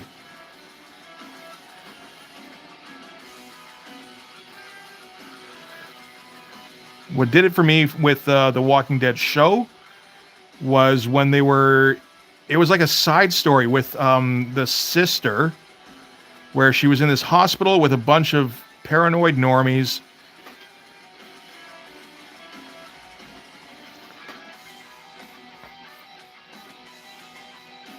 And I think they eventually made their peace, and they were going to go and leave, and then the sister went and got... Something happened where somebody running the show accidentally fired a shot, and the sister got killed. And it's like, oh, so this is just what they're going to do when they get to the season finale, is they're going to kill somebody who is of like vague importance, or, you know, is actually important. And we're all going to be super sad, right? And I was like, man, I don't have time for that. I get it now. I'm out. Thank you.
That's a good question. Not one I really thought about at all. Part of it's probably because it's, you know,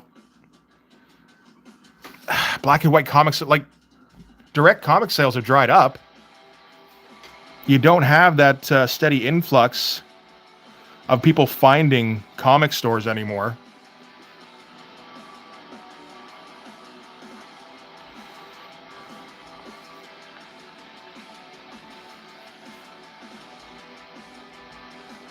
I mean, and like another thing is, it might have. I'm not even sure. And they just didn't bother with physical copies. When did it start? Like in the mid 2000s? I guess that would have been before online was really a thing, but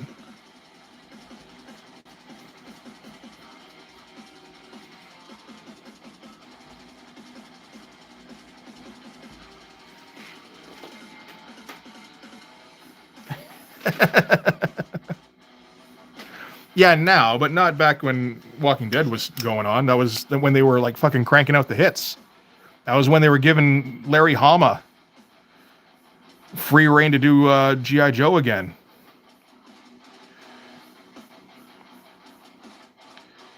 And hey, you know, like I'm not going to talk too much shit about IDW because they did decide eventually to give Hama royalties for G.I. Joe stuff. Probably after a fair bit of backlash, but they did do it. That's what they had to do. So that's good on them.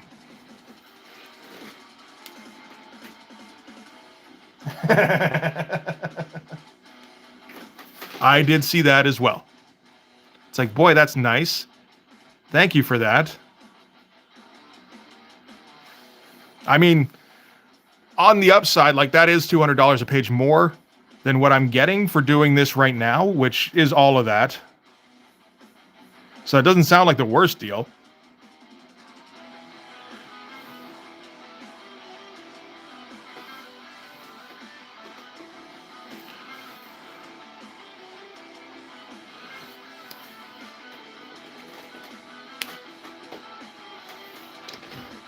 Oh, if that's the deal, well then no, fuck that then.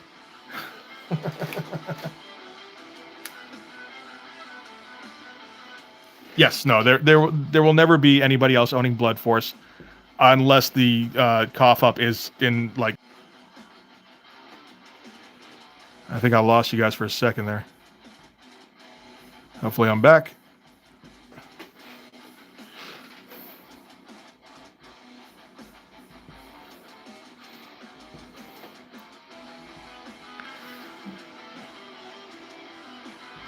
But yeah, if like someone wants to buy Blood Force for like $8 million, then yeah, sorry guys, Blood Force is done. You know?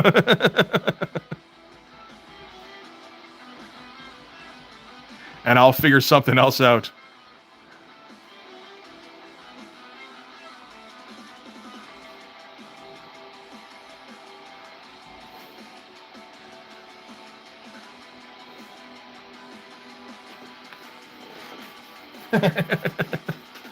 Now we just have to wait for the inevitable $8 million offer, right?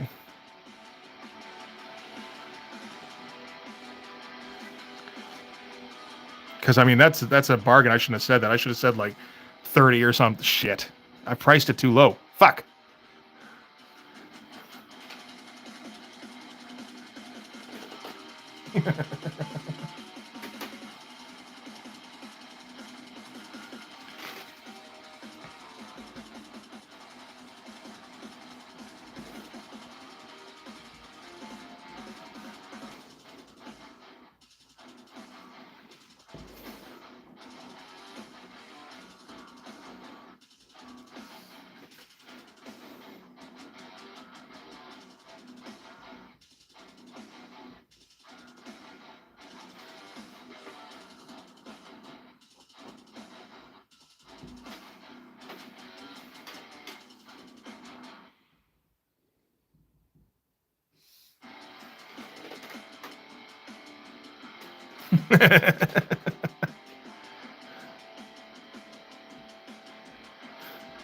Inflation hasn't gotten quite so bad, at least, that $8 million can be done in coins, but not yet.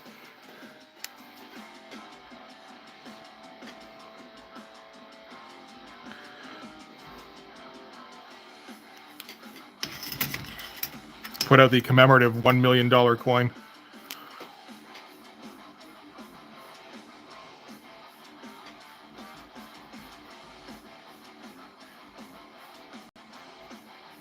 That has to exist somewhere, right?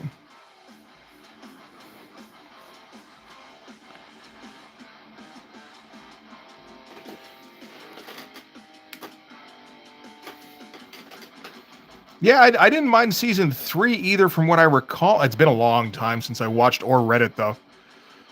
with the city, right? Was it New Haven, something like that? What am I thinking of there?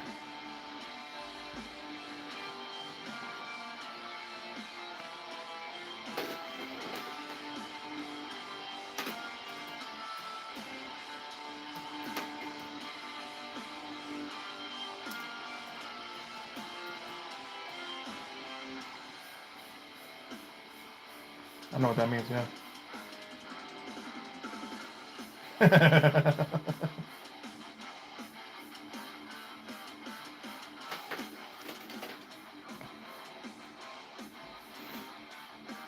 Strike File is certainly the comic that would do it. Yes.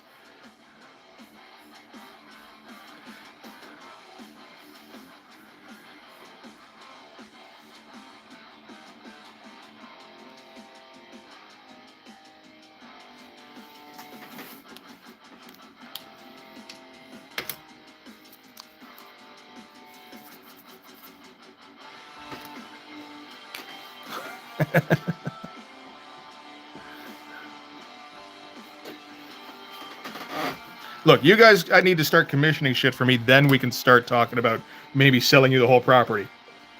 But this has to be done in order.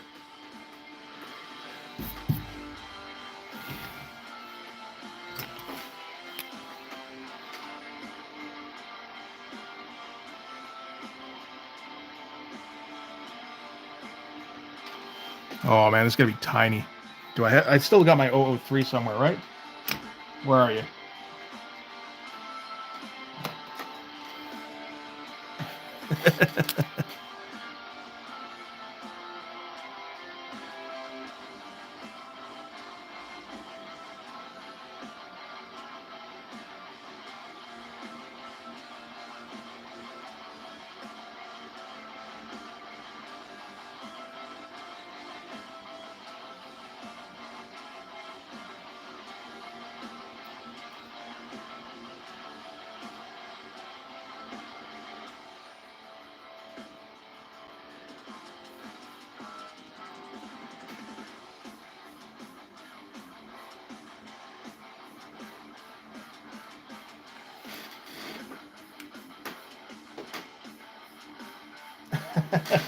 I've seen the cover. I think I saw it at a dollar store selling the Blu-rays.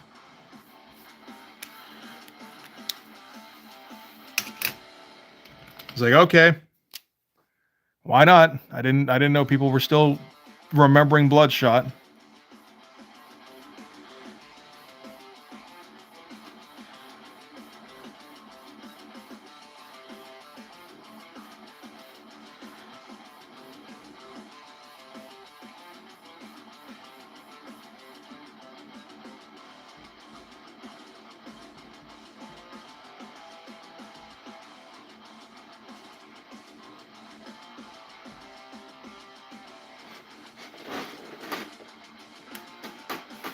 Is that recent?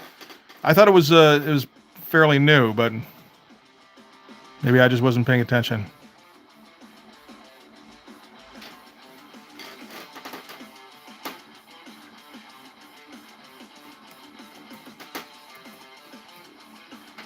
$2020. Yeah, that's a little while back.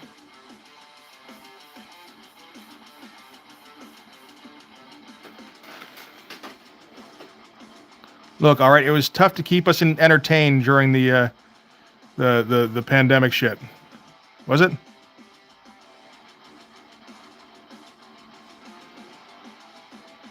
I feel like it probably wasn't, but then again, I had to work during the pandemic, like in an office, so it didn't really affect me one way or the other. Other than they stopped selling Ragu north of the border. Fuckers.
Yeah, no, I don't know very much about it. Like Harbinger seems like it would be a pretty good one, although it's also one that has been kind of done. You know, you're just kind of doing like a mutant team essentially, right? Or like, what's that one movie? I forget now. With the three kids who get the powers. It's all like found footage and shit. That was a fun movie.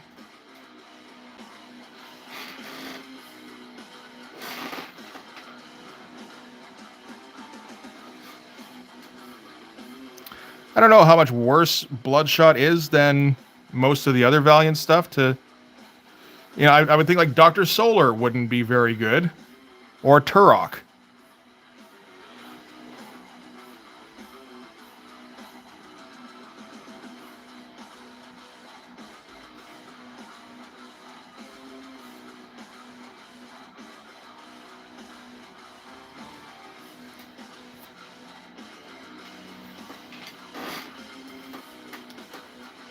Chronicle, yes, that's it. Youngblood, the Rob Lowe movie, starring with Keanu Reeves as the backup goalie. I never read Turok, so I don't know how it would be. I guess there is definitely a potential for it, like Valley of the Guanji kind of thing or whatever.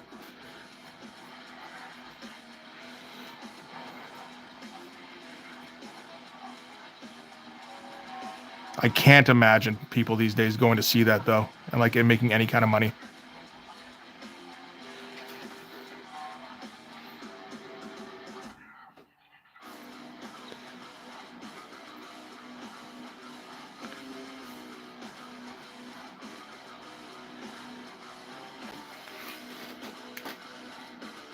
Well, Danny Trejo's too old now. He's like 70. There's got to be a young Danny Trejo we can use.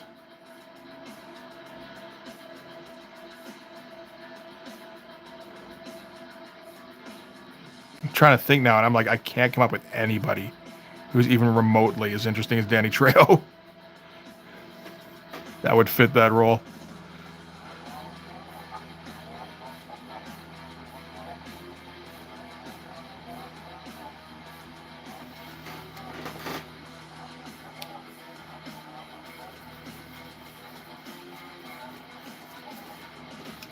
Yeah, and the Madam Web thing from all accounts kind of sucks, and nobody wants to talk about it. Well, I mean, everybody wants to talk about it, but nobody wants to watch it. We don't want that to happen to Turok. And I agree, the concept is awesome. One of my guys was also inadvertently modeled after Danny Trejo, and that's Knife here.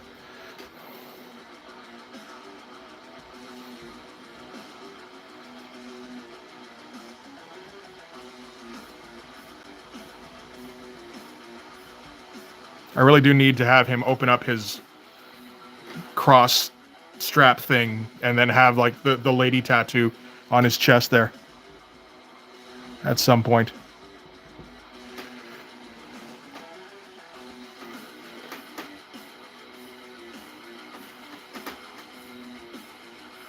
Yes. Yeah, no, that's true. That is an aspect that Danny Trejo has that a lot of people wouldn't be able to pull off.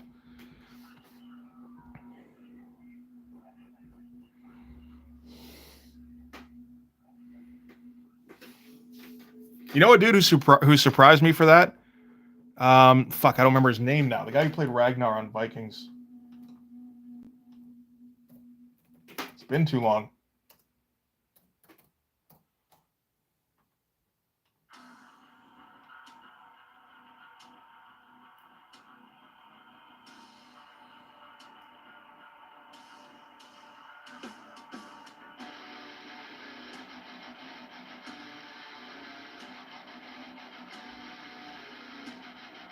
Travis Fimmel, that's his name. Because I remember first hearing about the Vikings show and being like, oh, okay, well, I mean, that has some potential. And then seeing, okay, who's the cast? And seeing some fucking underwear model playing the lead. And it's like, oh, well, fuck's sake, that's going to suck. And then he was fucking good. Not just good, like, kind of ran away with it and was like, getting he was able to pull off that rugged shit that you wouldn't expect from a fucking underwear model. And like just getting covered in dirt and blood for his close-ups. Looking all fucked up. Like he was like getting into it. It's great.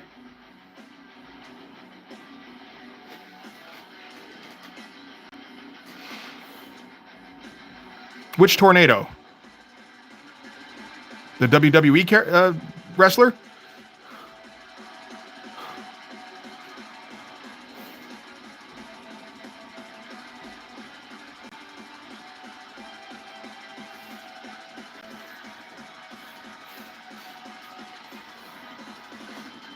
But no, Pope.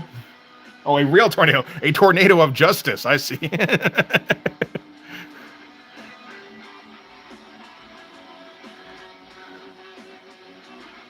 A force of nature of reprisal, right?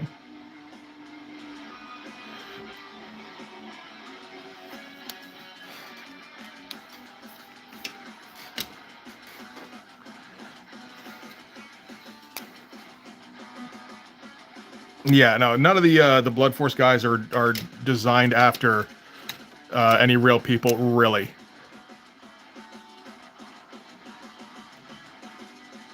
I may occasionally look at somebody and go, "Hey, that nose looks all right," but that'd be about the extent of it. And now I'm like inspecting everybody's nose on this page.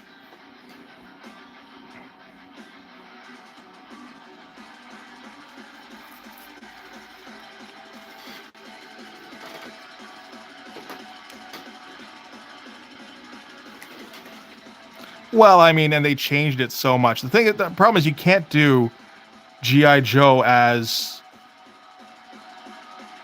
you know, like where you're trying to do it realistically, which were they kind of doing, where they're making like a strike force, like a spec ops kind of deal. But then you still gotta, you still gotta keep the characters, like you gotta keep Cobra Commander in there somewhere, and you gotta make him kind of fucked up. I assume Destro is in there somehow. How does the fucking Baroness work in it? Like, you can't cast it appropriately because you're fucking with the characters too much anyway. There's no way that movie was going to be any good. And like actually make people happy about like, yes, no, this like people who dug G.I. Joe. Jorma Tomila. Oh, okay. Yeah. Shit, Sisu was one I wanted to check out, and then I completely forgot about it because that looked like it had that real fucking grittiness to it.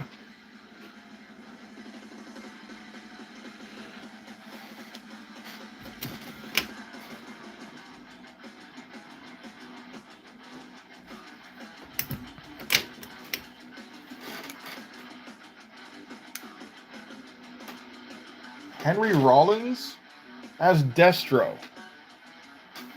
Huh.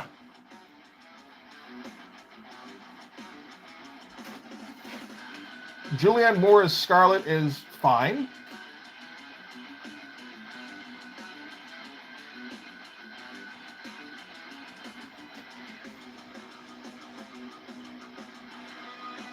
I mean, not anymore, but And you always cast young hotties, man. What are you talking about? You can't get the kids to come to the theater without the young hotties.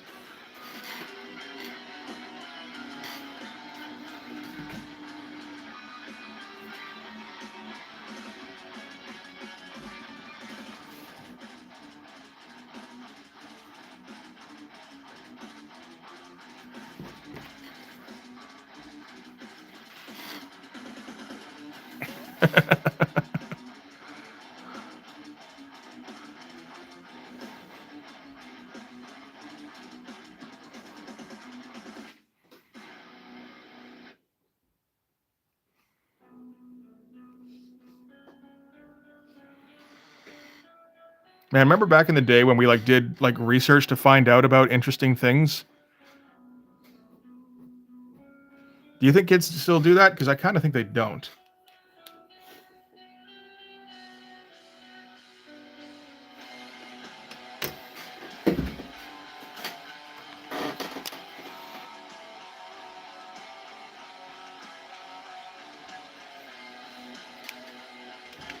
Mm,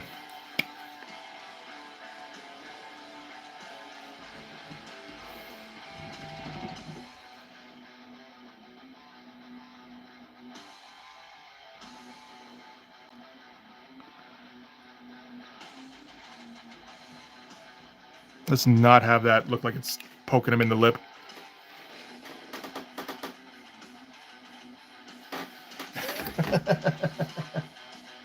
How old is Julianne Moore these days? At least 60, right?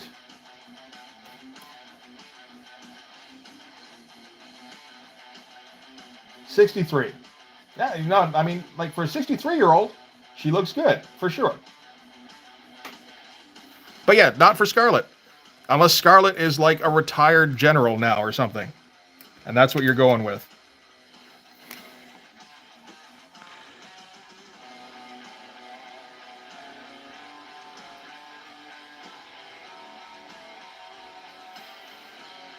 Yeah, you know, like I don't want to watch like fucking Kate Blanchett rolling around and trying to do action shit these days is not really what I want to see.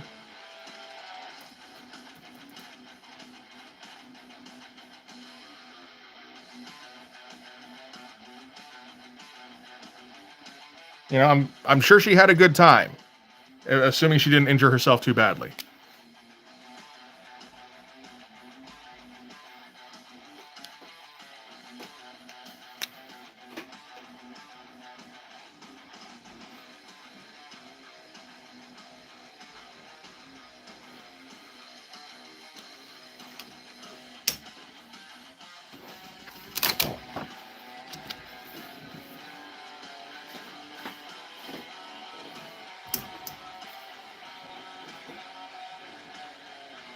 This is a boring page here. This is pretty much all talking.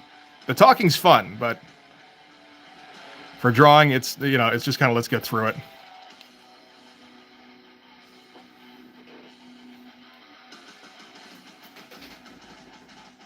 What's the dialogue like in this? I think we got like. Okay, well, we start with Nightstick being like, "You should remember not to forget what you learned first time last time around. They don't call me Nightstick for nothing," which I like quite a bit. And then it's all like dick waggling between Hawkstab and Nightstick, like, you know, it's like about time you showed up. Guess they don't make clocks where you're from, huh? And Nightstick's like, "You got a problem with my schedule? Because that stick to the face looked like it was right on time."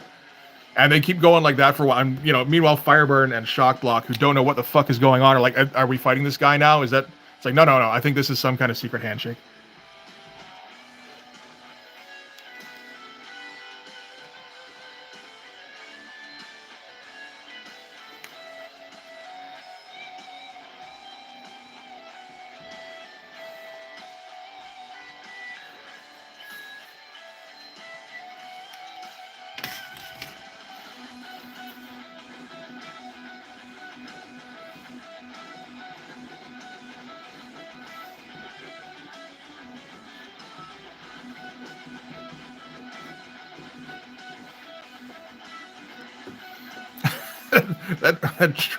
That tricep really did get out of control. I'm not sure if I can keep that.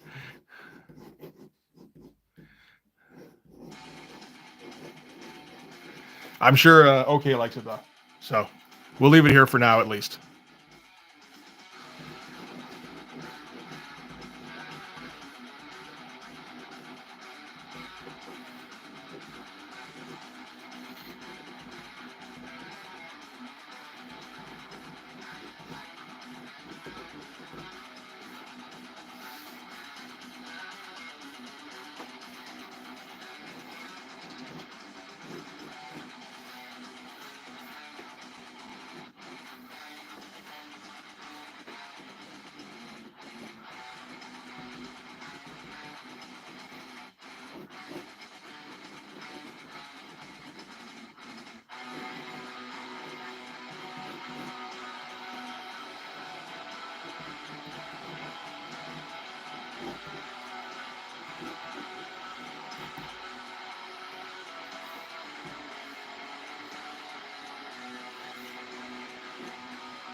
Sorry, I was talking about Hawkstab's insanely inflated tricep here,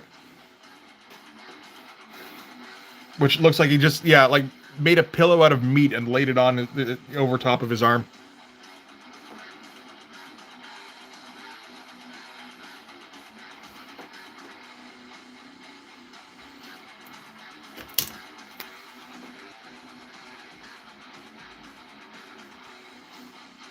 We're keeping it for now because it's kind of funny on its own. Is the O3? Or, no, it's the O2. Okay.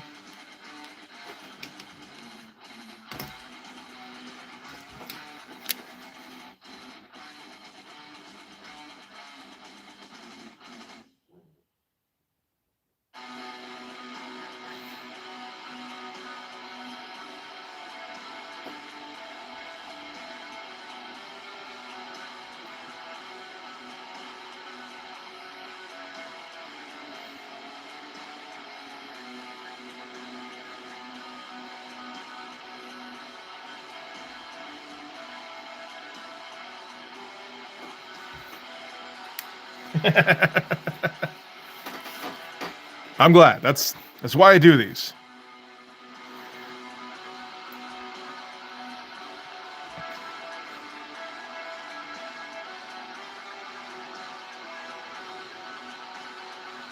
There's quite the chin on him here.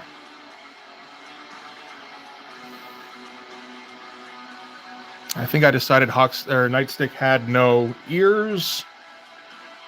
Well, I haven't been drawing him with ears for this entire sequence, so now's not the time to give him ears, regardless.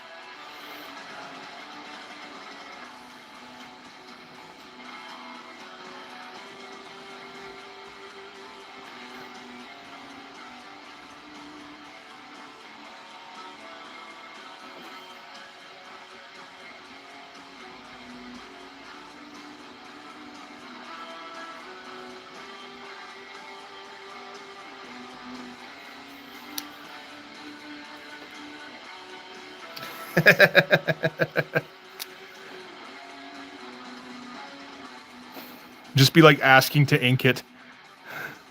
It's like, just let me get my hands on it for a minute.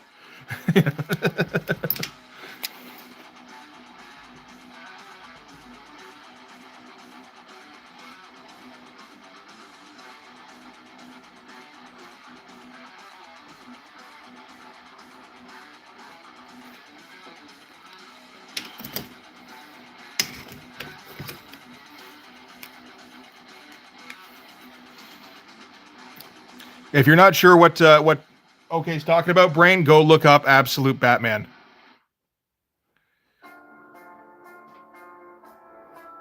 I am familiar with what this looks like.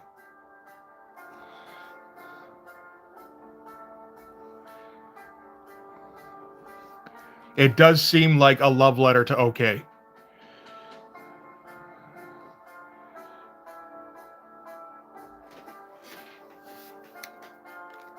I'm going to grab another drink real quick. Be right back.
Now you got it, right?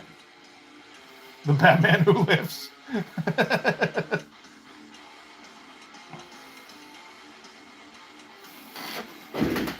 I mean, maybe. There's different theories on that. I mean, Guardians of the Galaxy wasn't anything like what the comic was, right?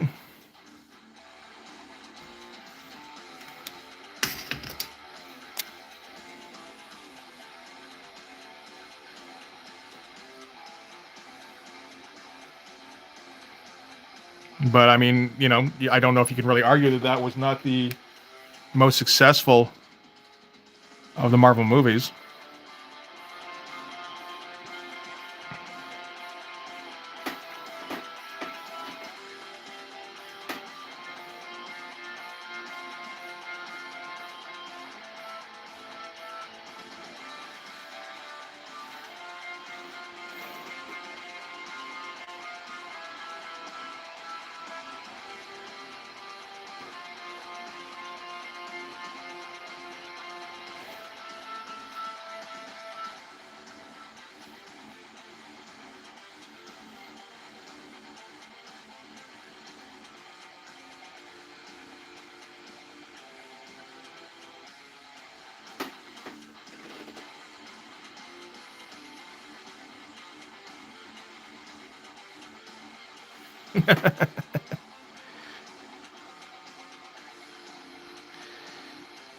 Honestly, I don't think there's a particularly great way, like tried and true method, other than to have people who are good make things that are good.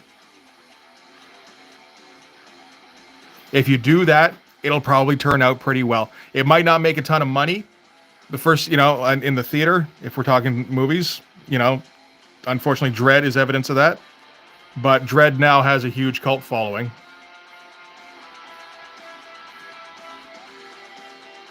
And that shit was quality.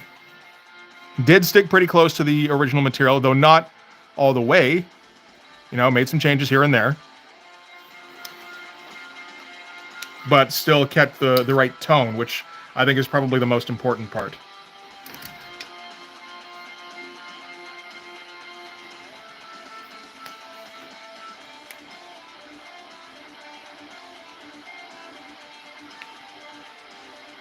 Hey, Monty.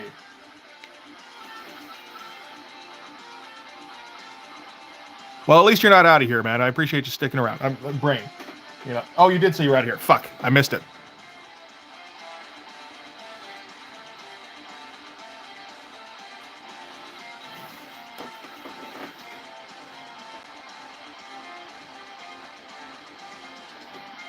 But yeah, just make good things, and people will live with it. If you make things that are like slavishly true to the original and they suck, people will yell at you for making the thing suck.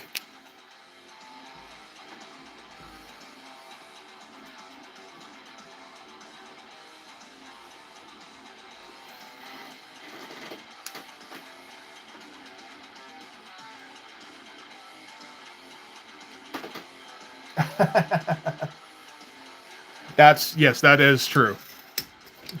I feel like the Stallone Dread one probably did actually come closer to the look of the comic, but it really did fuck up the tone quite a bit, and the tone was much more important than the look.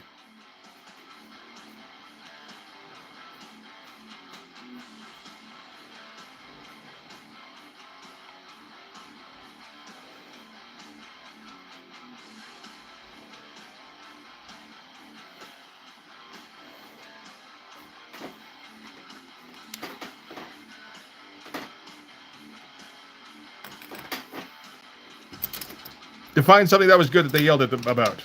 I mean, they'll yell about everything, but like, you know.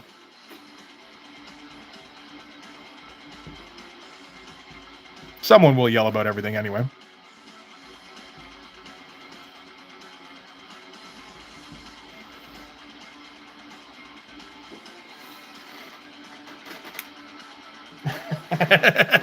How did I know you would take a contrarian position on that one, Monty?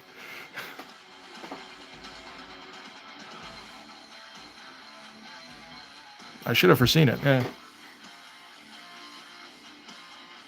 No, the problem with I think I assume we're talking about the Carl Urban Dread here, is they didn't promote it.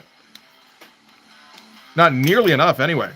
Like a big part of making a movie successful is making people aware that it exists, and they didn't do it. They did not promote it on the level of the other comic book movies that were getting popular around the time, because they didn't have the same kind of faith in it.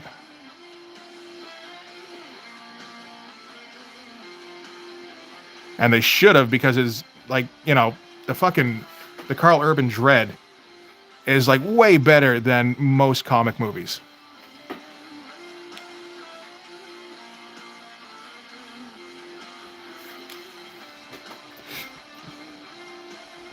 Like, it's a drag that we're not getting, that we never got a sequel to that Dread. Not starring Carl Urban anyway. But at least we got the Dread movie and it kicks ass. You know?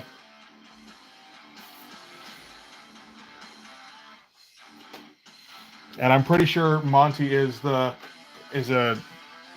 Batman Robin fan. If not, Adam West Batman.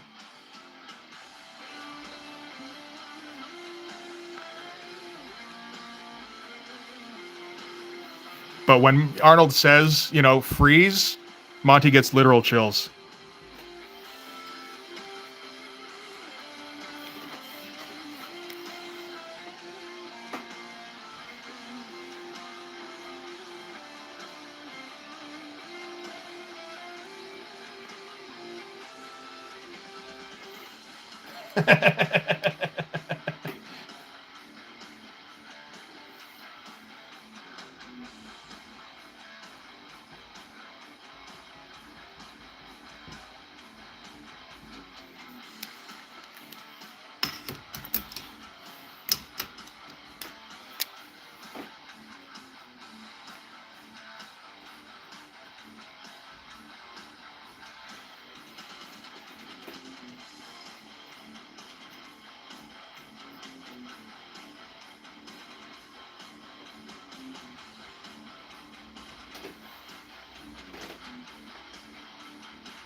Yep.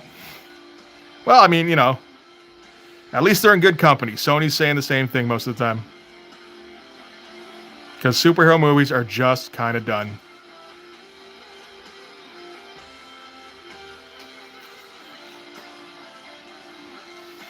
And now we're just in the process of Disney finding that out. That, just making a superhero thing is not enough to make it successful anymore. You have to make it good, and like, oh, well, that's, so it's just like any genre of movie now. That's boring.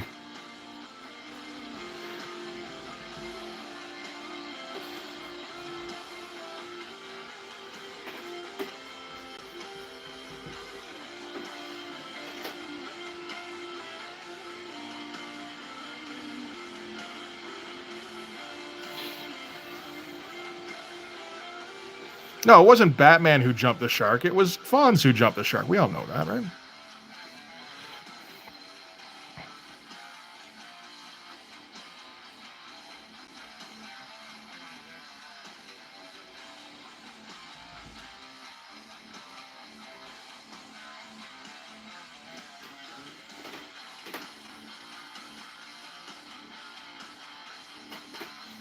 I think everyone's just tired of comic book movies. Because, like, I don't know, they don't have that novelty anymore. Which they did have for a while. So it's just, you need to make them good in order to make them successful. And that wasn't the case for a while.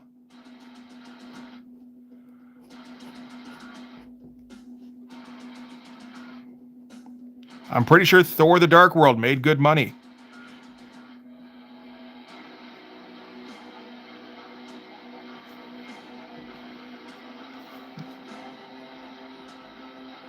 The Ultron movie wasn't great. It was okay. It didn't deserve to make the money it did. It's just the fact everyone was so stoked about superhero movies at the time. Hey, Matthew, how's it going? I'm not sure what we're yelling about at the moment, but we're yelling about something for sure.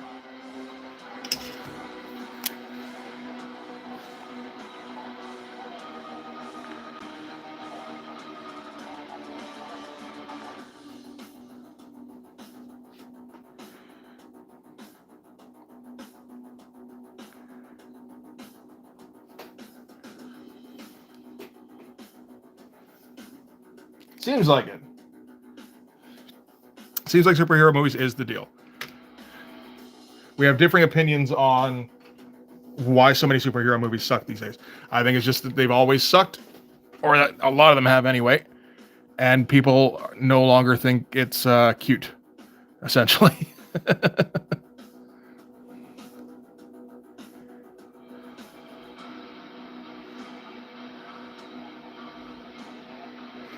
It's like when a kid gets to be 3, it's not that they all of a sudden are terrible.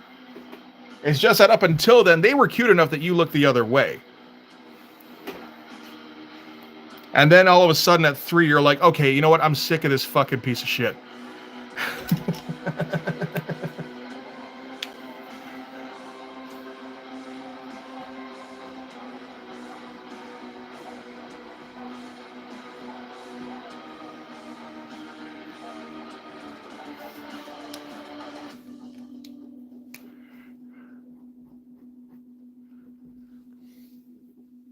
So yeah, that's where we are with movies these days, in my opinion.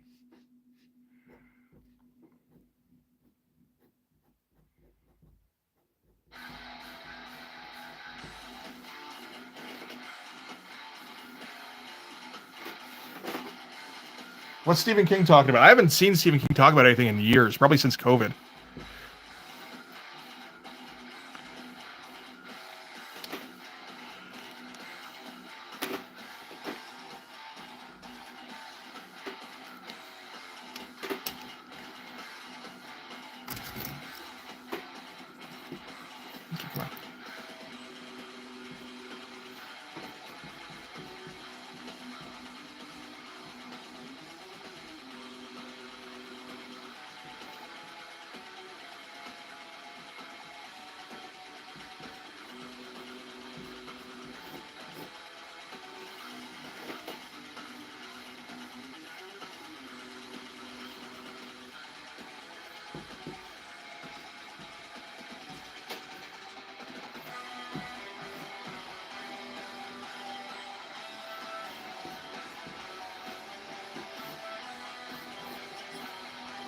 Ugh, I got the 2-page splash of Popo in the wall of bodies coming up. Every once in a while I remember it. It's like, oh god, that's still in the works.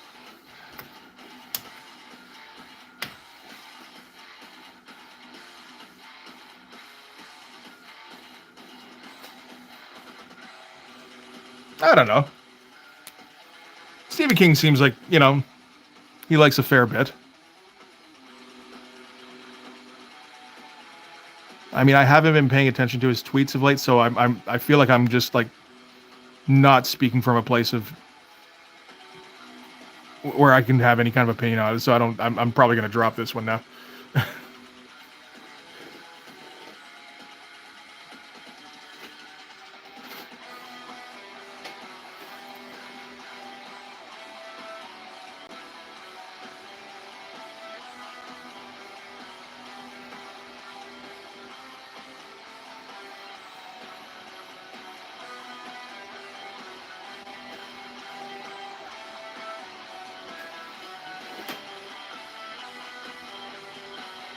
All right, if you say so.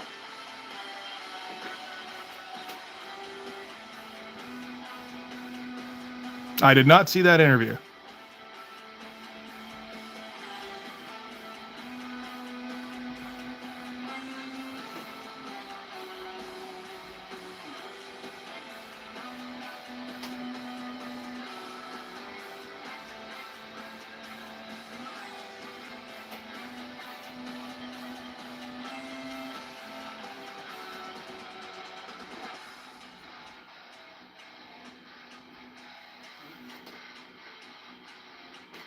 Right?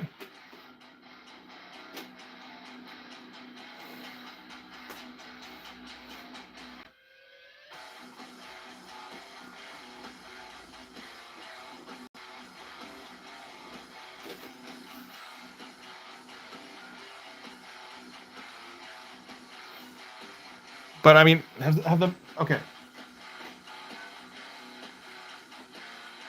Okay, fair enough. I mean, I know there was a while there where he was like very addicted to drugs, so maybe it was during that time.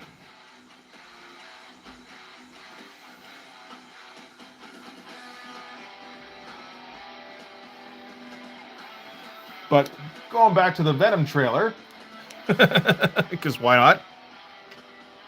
Don't all of those movies suck anyway? Like, why are we shocked that the Venom trailer's bad?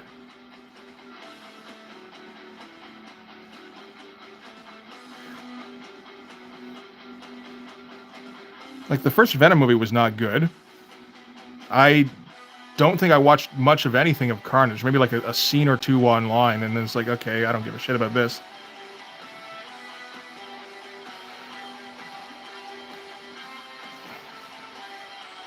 And like, Tom Hardy's a good actor, but like, I don't care about his version of Eddie Brock. Oh, okay, so we got to the Tom Hardy part right around the same time.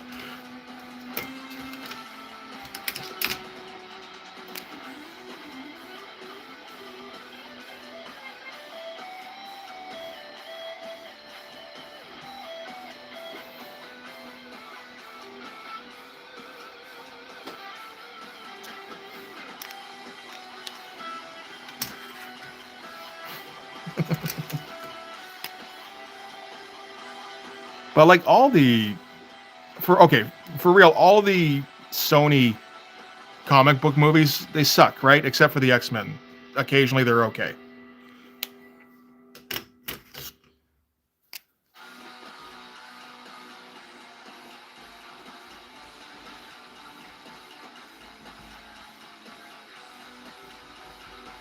And who puts out the DC ones? I don't even know who's behind those, apart from, I guess probably Time Warner thinking about it.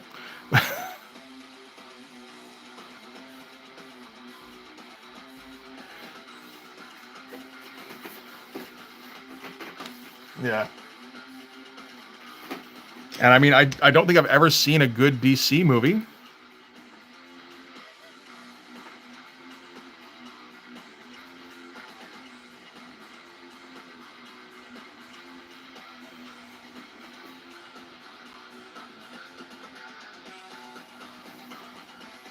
Like, since the MCU movie started coming out anyway. We're not talking about, like, original Batman or original Superman.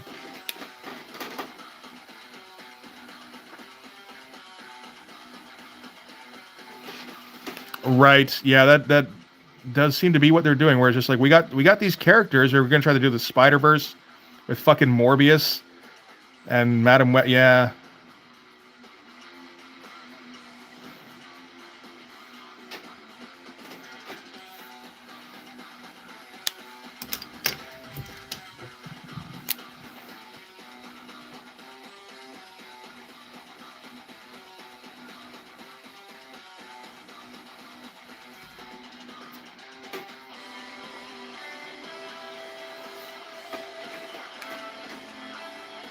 Yes, with some guy I've never heard of, but he looks okay, and he puts his boots on too slow.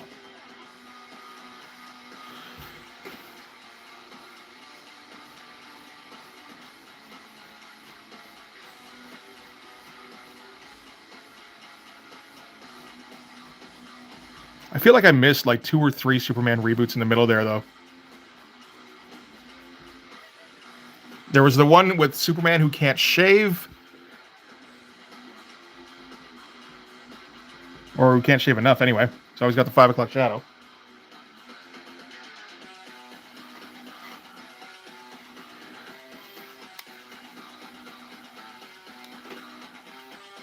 I didn't see any of that. I just see the odd clip shows up and it's like, oh yeah, that actually happened, didn't it?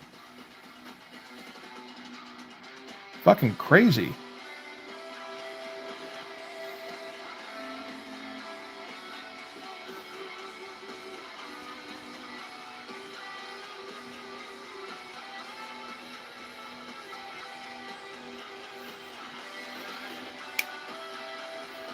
Are we fighting?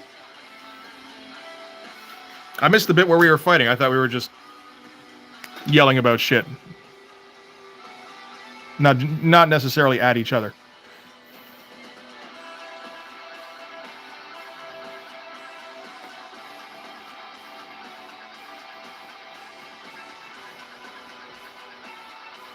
Sorry if anybody construed that as fighting. There we go.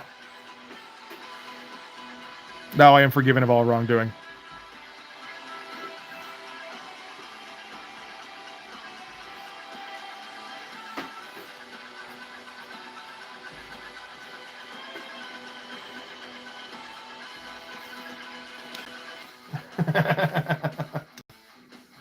Oh, the Brandon Routh one. Yeah, it was boring. It was too long. I didn't mind him as Superman. I thought he was all right. He did have, like, some pretty good Christopher Reeve energy. Who directed that one? I feel like the director was a big part of that.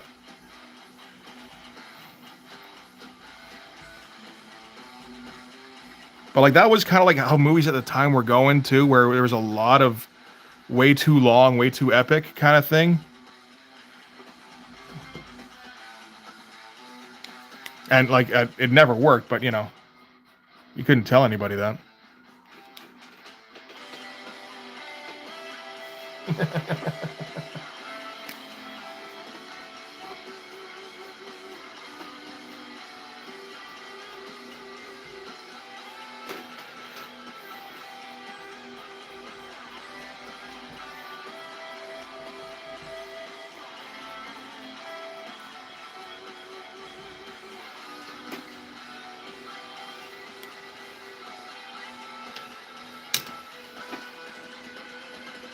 Brian, oh, the singer, right. Okay, that's why nobody talks about that. Fair enough.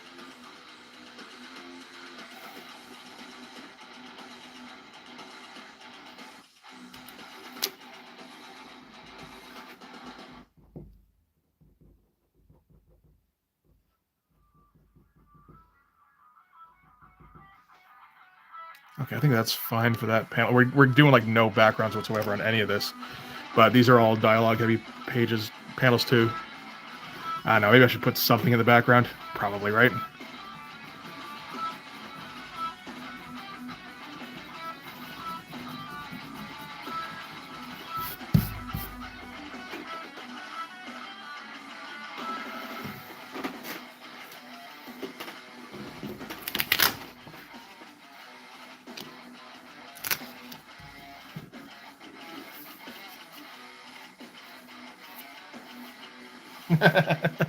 No, I'm thinking we got to get a bit more substantial. Like, all in a very skinny line, I believe.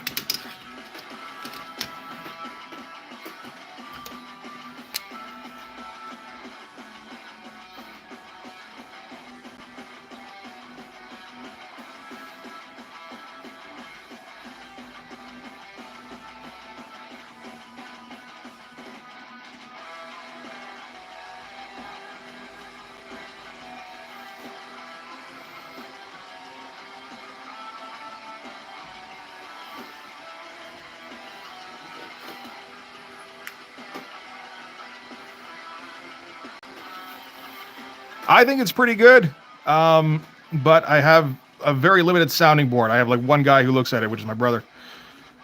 So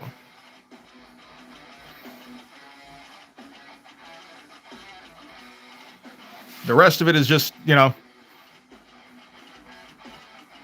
guess I rely on the Patreon guys to let me know if it sounds bad, but nobody's really ever said anything, so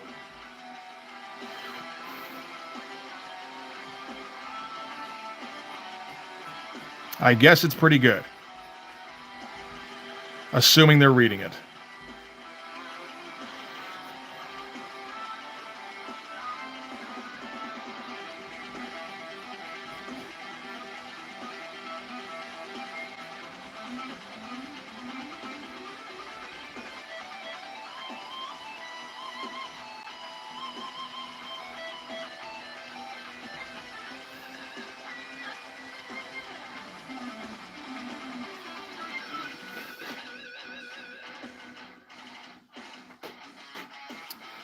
Well, I mean, this one here is knife getting hit in the face so that he can fall down here.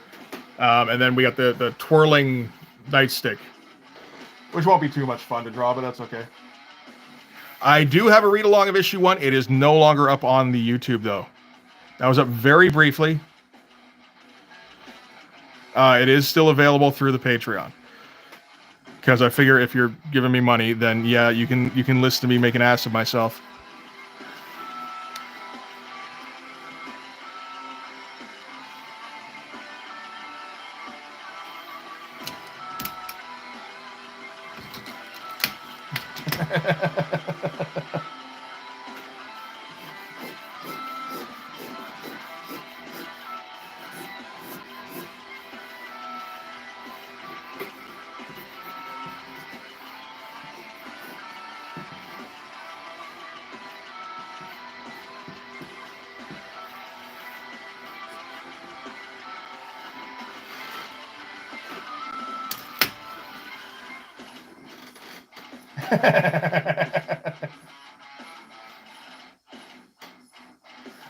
Personally, I think I've got a preference for vertical panels, at least right now.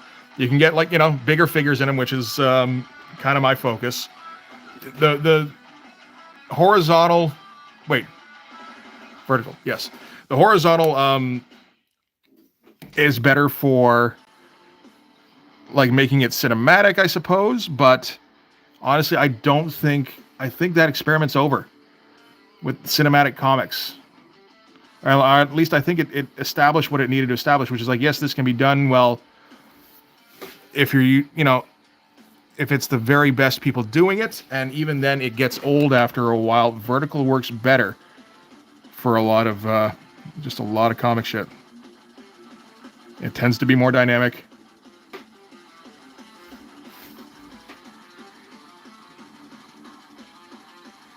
Whereas if you go horizontal, it tends to slow things down, I've noticed. You're taking in more. It's because it's like a landscape shot. It's like, wow, look at how awesome all this is. But it doesn't speed you along.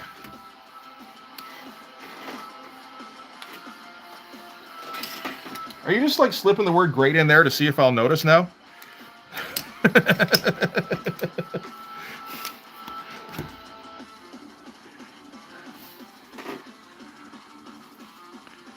I don't hate any particular grid.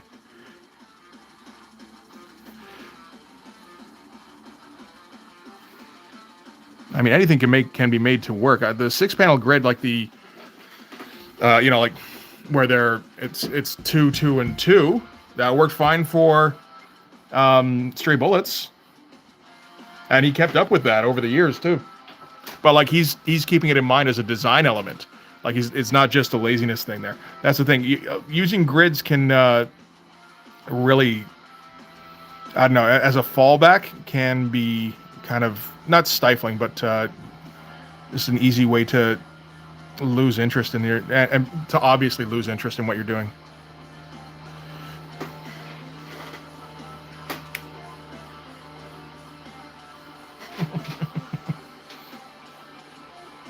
And yes, that was the one where I did the read along for Blood Force #1 was where I decided to do a Cockney accent for Maxtremus without adjusting the like kind of doing a falsetto, but not very much.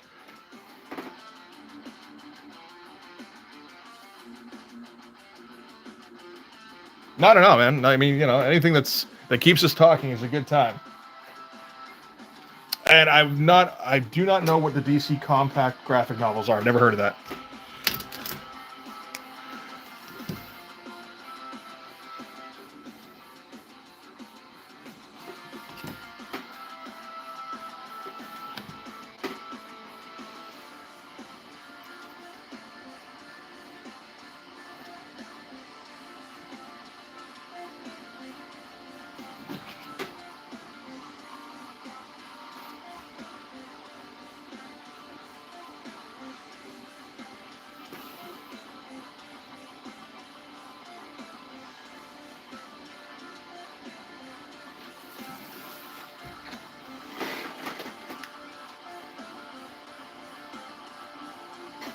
I'll have to check that out at some point. It sounds like Tonka Bombs or something.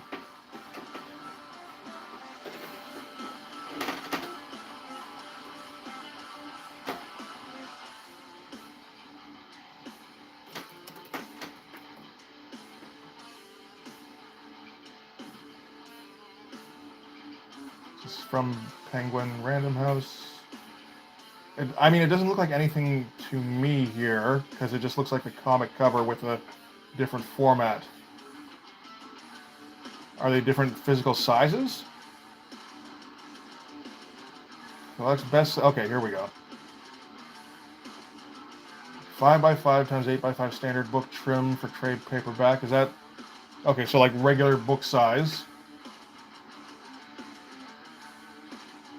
I don't know how you make that readable, because I mean isn't the lettering then tiny?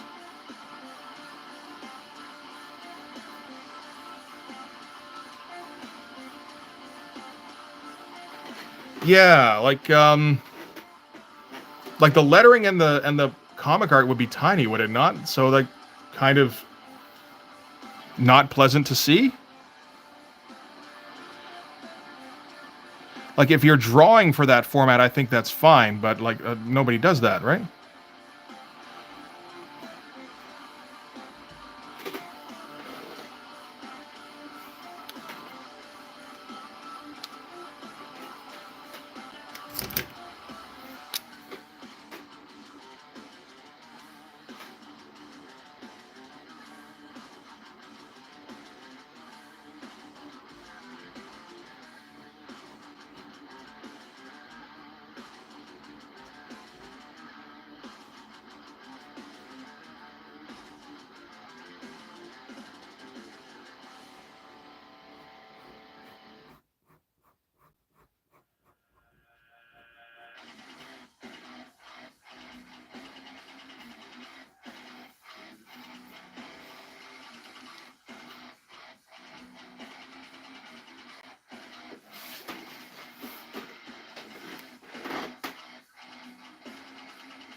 Yeah, I think I had an X-Men comic when Grant Morrison was writing it.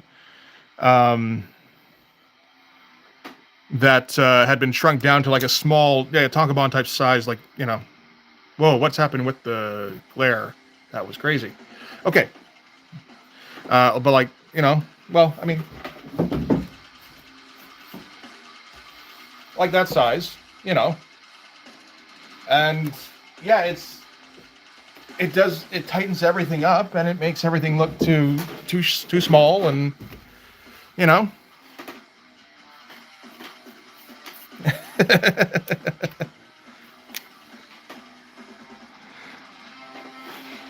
You talking to me there? Okay, I know I'm such a weeb, right? Let me show you my collection of figures now.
Well, I know every YouTuber is a ticking time bomb for when they become like a horrifying creep.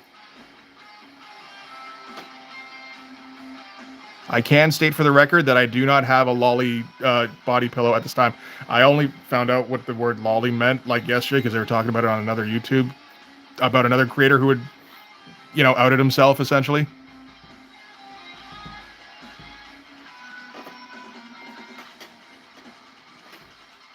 The only hentai I watch features women with massive jugs, all right?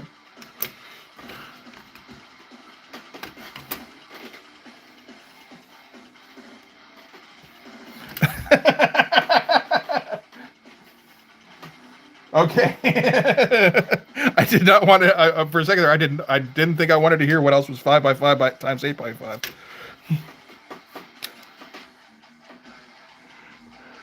It's like, that sounds painful.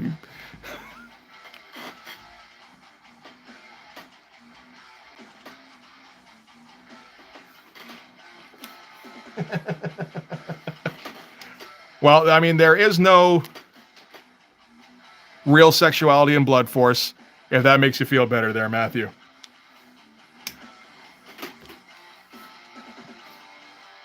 Other than everybody wearing skin tight, whatever the fuck, lycra or whatever.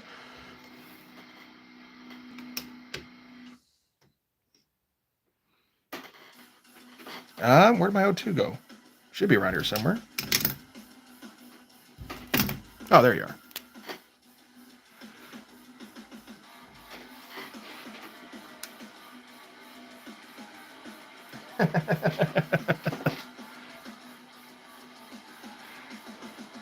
Fair enough, buddy.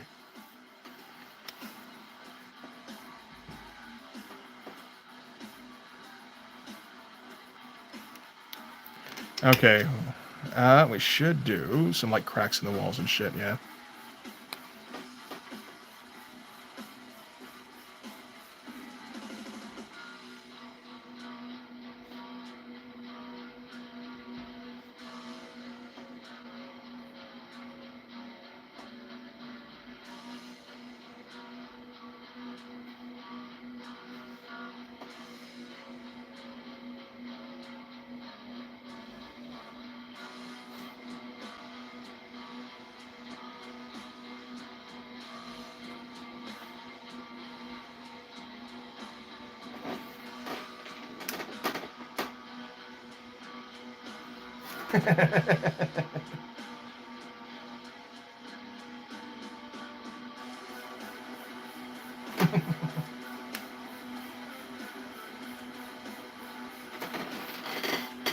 Well, I mean, some people like their sex comics, and that's fine. It's not for me.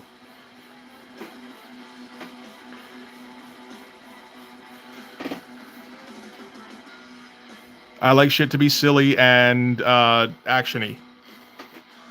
Anything beyond that is just like, eh. Not for comics, thanks. So I mean, you can see why Hitman though would have been one of my favorites. Most things Garth Ennis writes really make the list for me.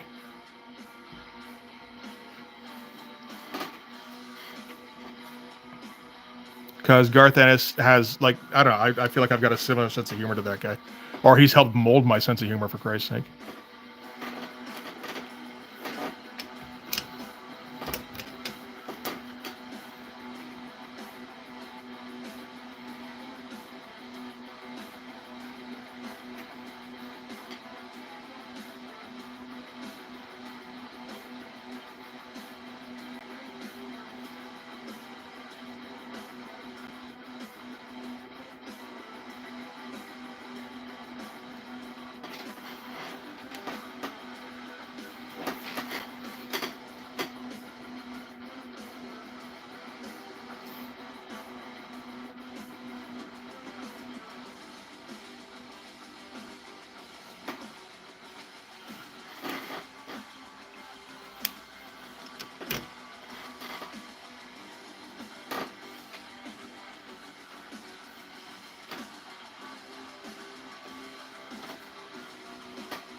Okay.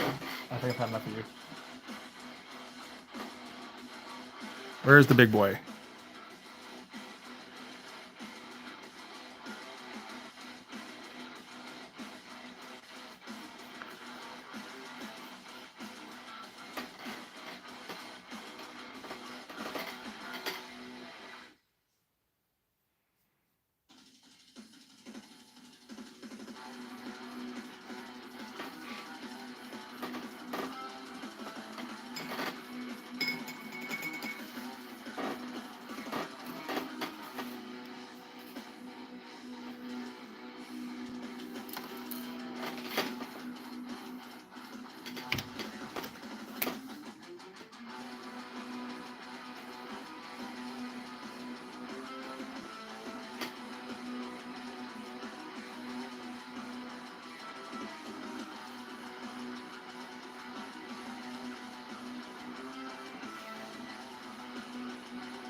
Oh, right. This is that here.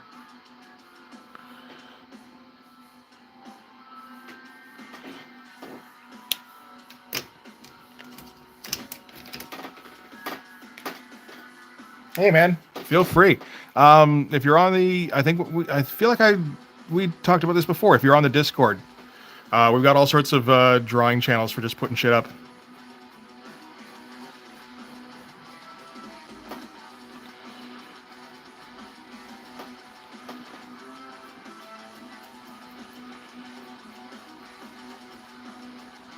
I feel like it's a pretty cool group. We're pretty supportive.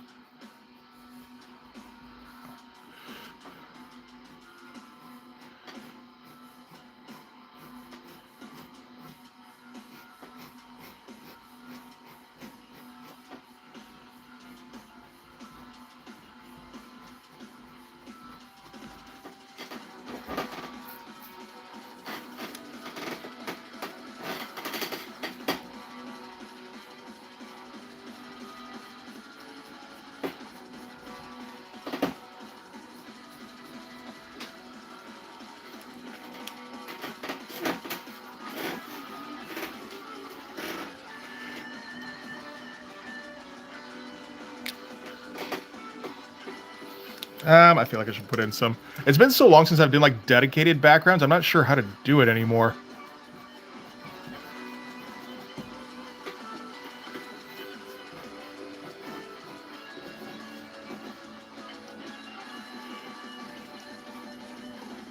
Okay, this is going to be all covered up so that we can leave that. That's how I do my dedicated backgrounds now.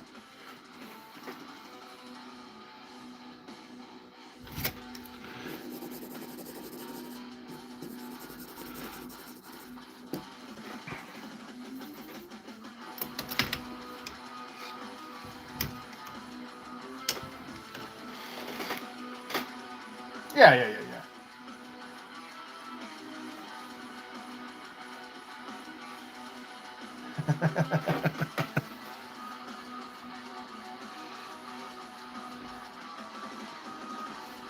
We're supportive the way a bunch of like I worked in receiving in a warehouse for a while.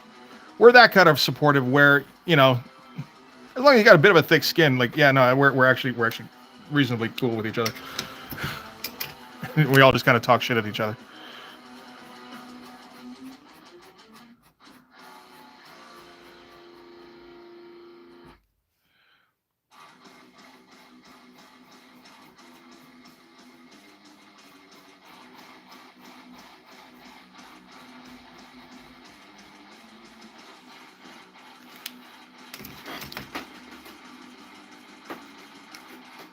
There you go. But we will call the ambulance.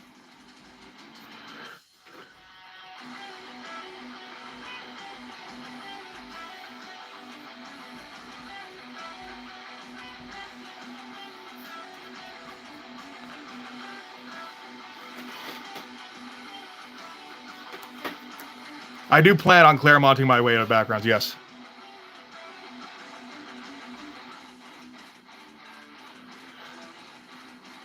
Just put a lot of cracks in the walls behind them here.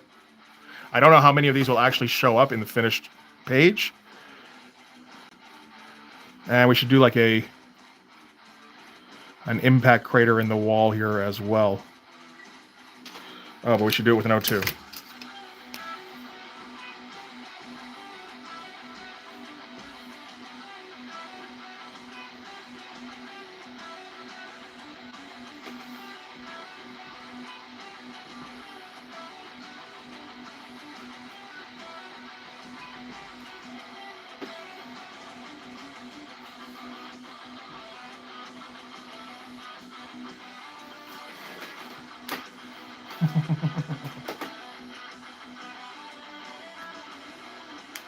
Yeah, that's true. Claremonting your way out of a page, out of drawing backgrounds is, well, I mean, it can only really be done if you're the writer/artist. Where you understand that, you know, like, wait a minute, if I put more word balloons in here, I need to draw less backgrounds. So maybe I'll just make a bit of a diatribe right here, like a bit of a monologue.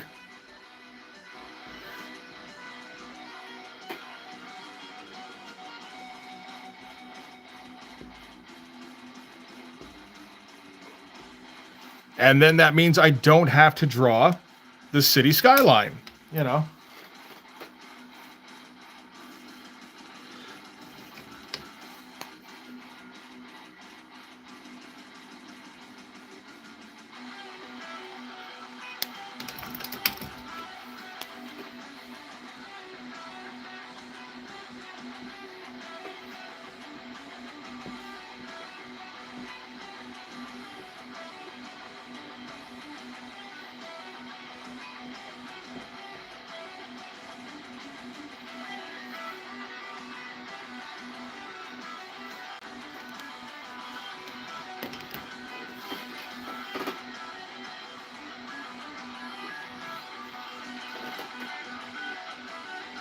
Yes, exactly, like Thunderstone.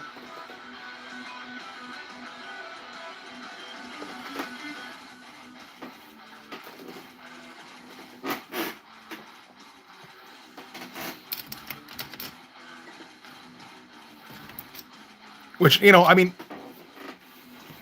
that particular page had a point, but you don't want to do too often because if writing is a little difficult for you,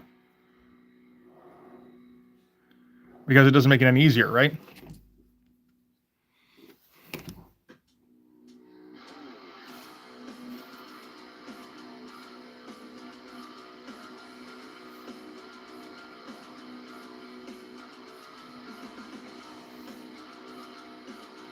There's one reason I kind of avoid it a little bit.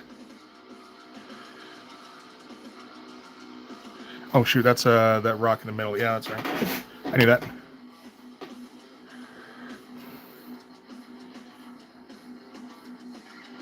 That, and I feel like I've used that joke several times already, and I don't want it to get old, if I can help it. I used it in the first issue with Maxtremis, on like one of her first pages, where she gives the big exposition dump, and out of like apology, I made the focus like, yeah, her head, but also her boobs, and then just everything else is all word balloons.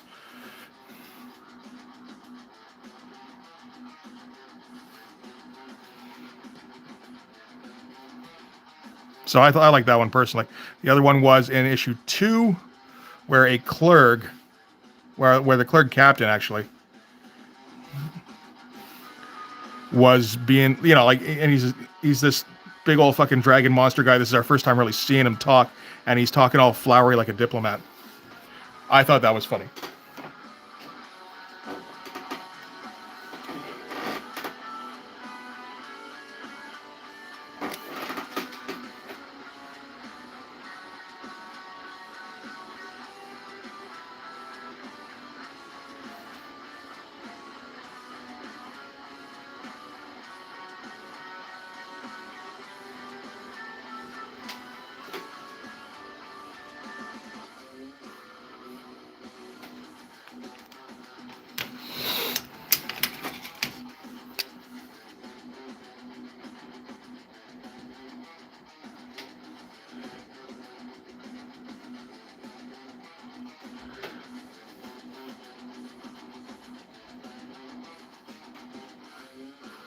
Okay.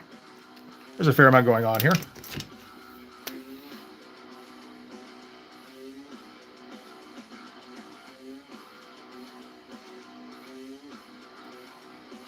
I really did just kind of give up on backgrounds in this sequence, I feel like.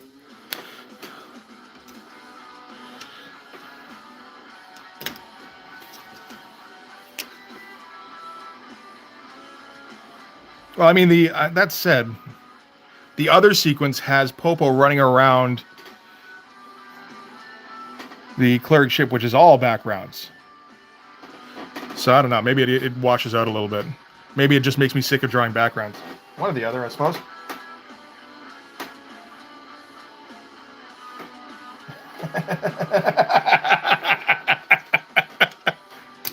Sure, you didn't intend it to sound like that at all, did you? Okay.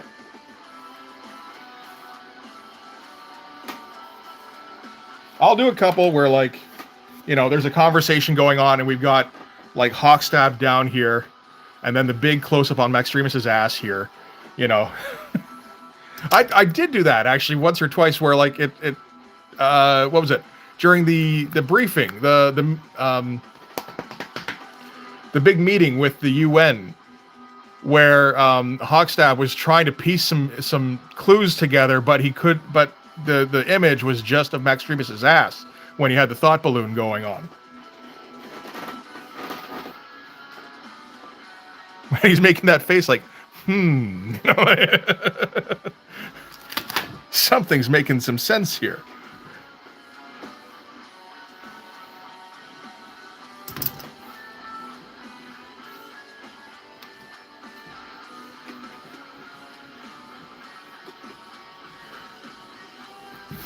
This thing's just about dead.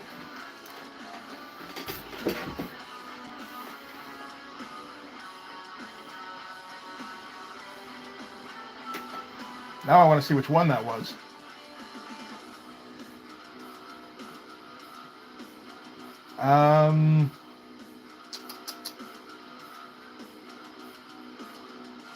You can tell we're getting near the end of the stream when I'm like, what else can I do besides draw?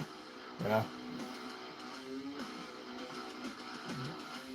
That would be way too far back to even find. That would take me a while to get to find.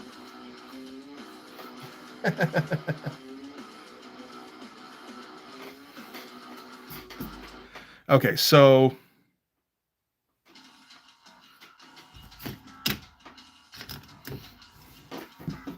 I'm not a fan of this shot at all. That needs to change.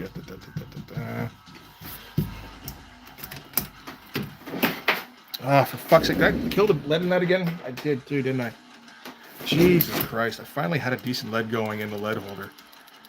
I just dropped the pencil.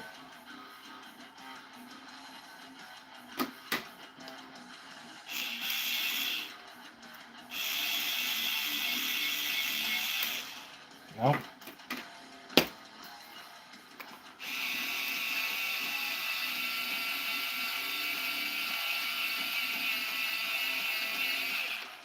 How are we doing? Not great.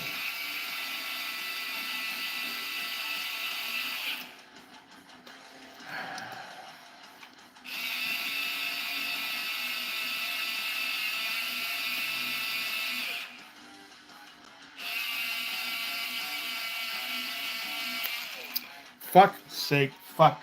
God damn it.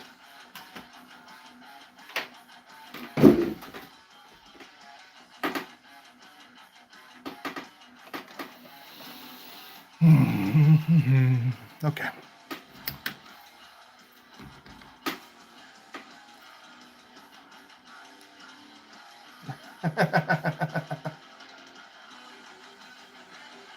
All right, okay, we'll see you there.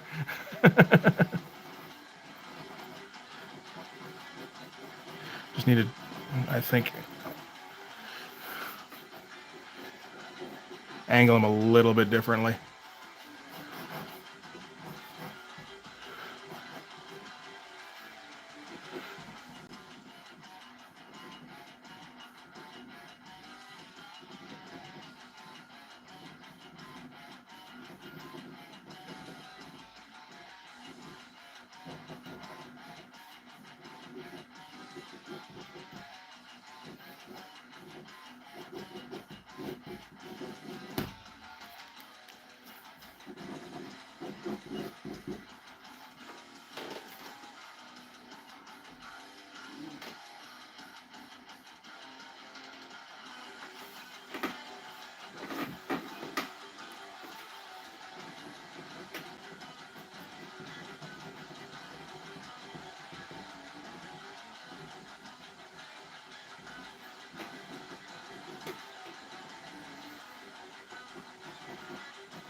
How much? Where should the?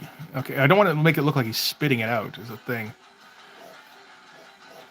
Yeah, that should do it. Just do it right up against his jaw like that.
I kind of want to try out the brush here a little bit, the tiny brush.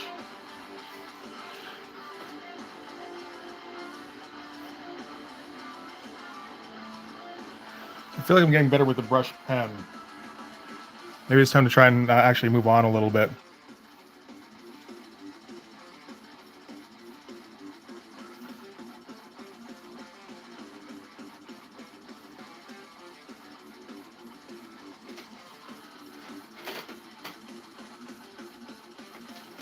Problem with this is that it's like super fucking small, so you can't load up any ink on it. Or at least I don't know how to, anyway.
I don't do use O5s anymore, do I? Do I have any lying around? Oh, I do too. Shit, it's probably been a couple years since I used one of these.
I probably should put some kind of penciling down for this.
Yep.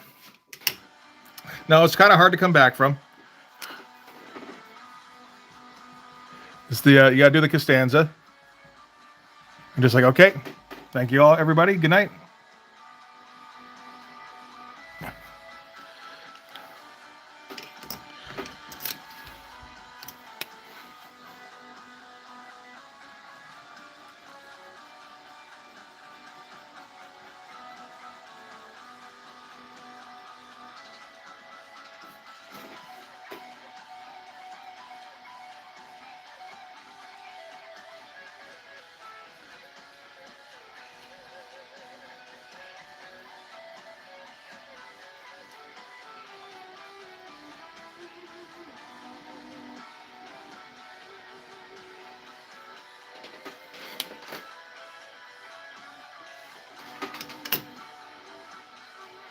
Let 05 go.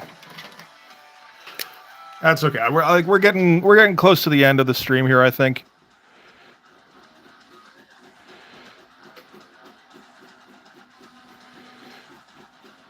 So it was a good time for a showstopper of a double entendre, you know.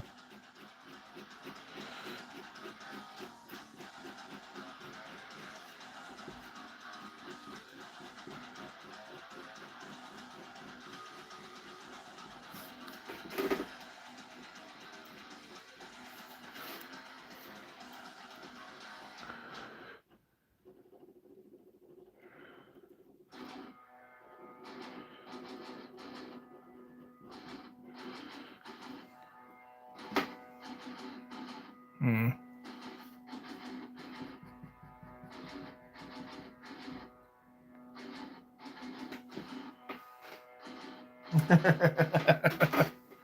Yeah, maybe not the worst idea. We're all old and it's Sunday. It's time for a nap.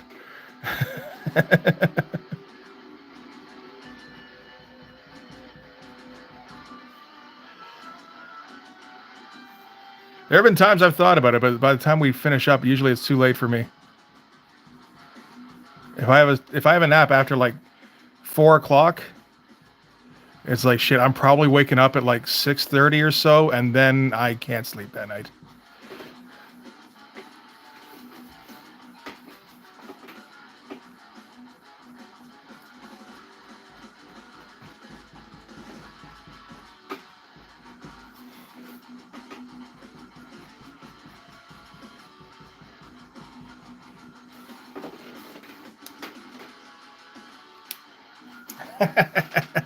Hey, you know, we'll hit 4 hours. We'll try to hit 4 hours on the stream. You know, if you can't have one, you should have the other at least. Because I'm gonna try and see if I can get this one up here done as well.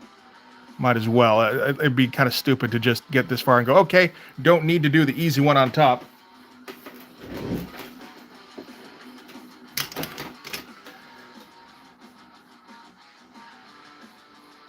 Although, yeah, it'd be fairly easy, I think.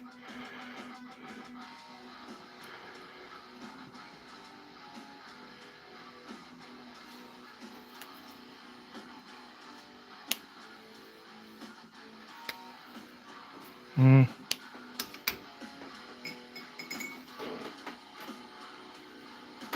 Save it for Wednesday. No, we can start fresh on Wednesday this way.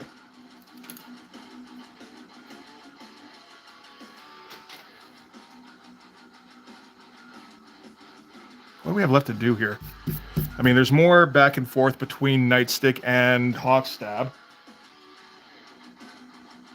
And actually, I think the next page should be the last one for this sequence in this issue. And then we gotta just finish up the Popo stuff, which will be difficult.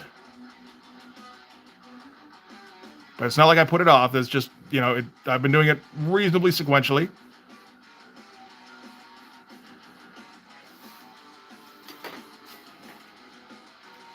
This is just the last, you know, theoretically, well, again, showstopper image, so which will be the most difficult. It's the last 2 pages of the book.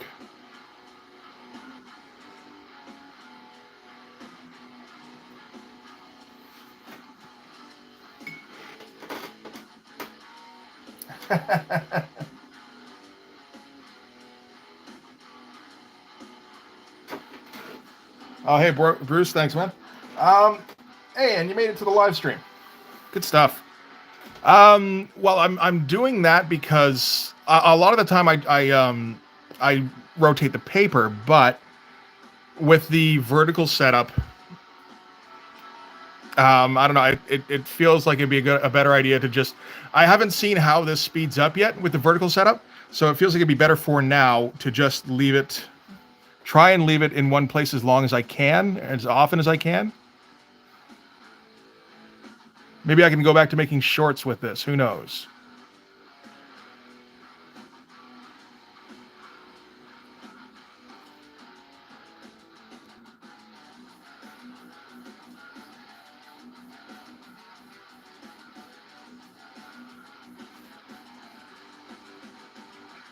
But I mean, if you're moving the paper all around for something like shorts, it gets very nauseating for me, at least.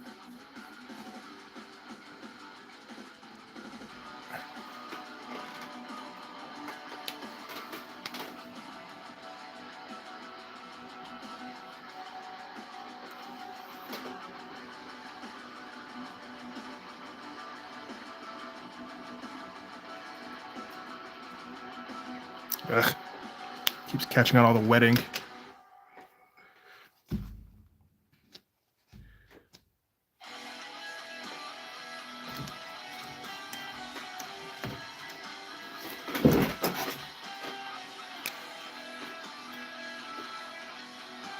So this is gonna do the same thing. I don't know why that would be different. Okay.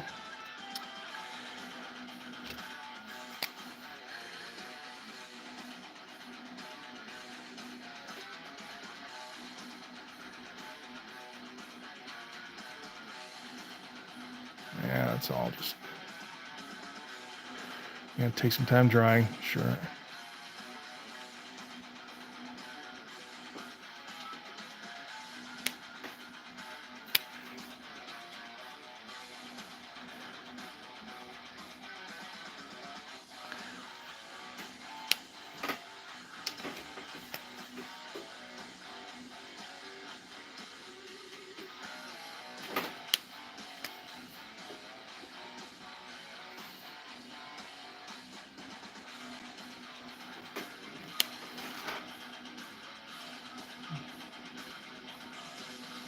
Yeah, no, I've done that once or twice too.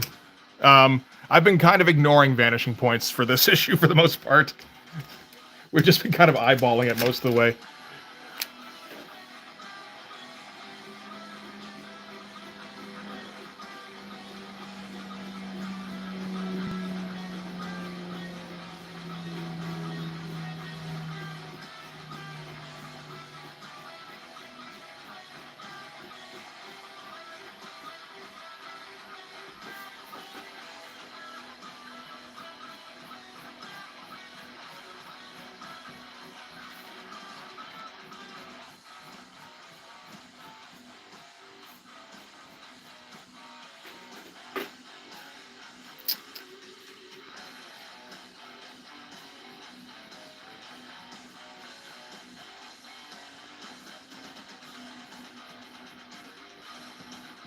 I don't think that helped too much.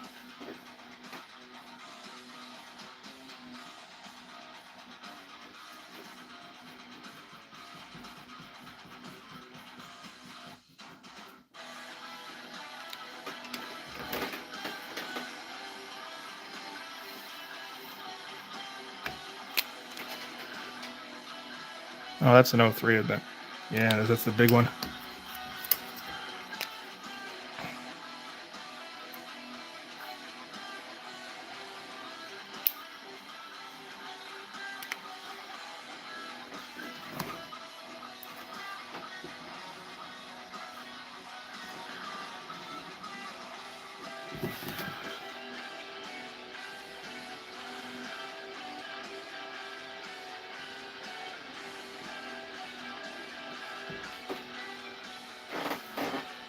Okay.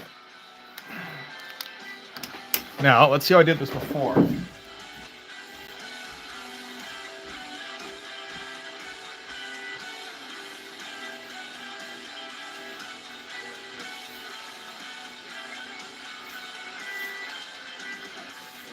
we go. Yeah, that was a fun page. So I'm just looking at Blood Force issue 3 again, which had that there, but it has this thing here with the stick flying through the air. So that's kind of what I'm going to go for again here.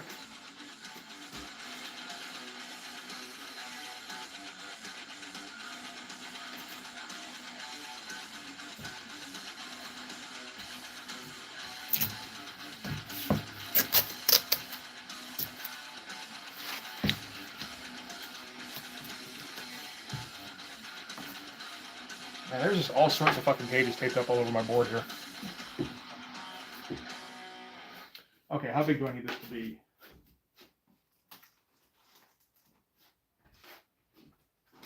Second while I find a template.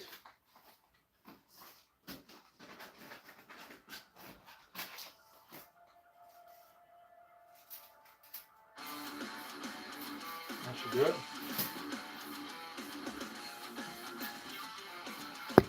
Oops, alright, my bad. Around there, yeah.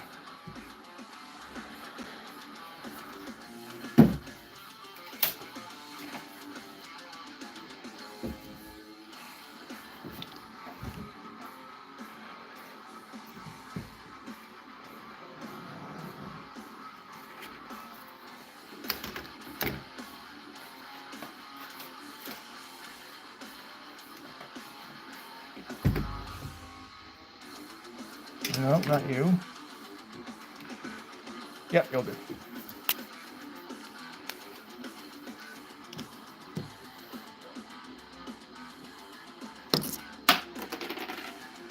All right.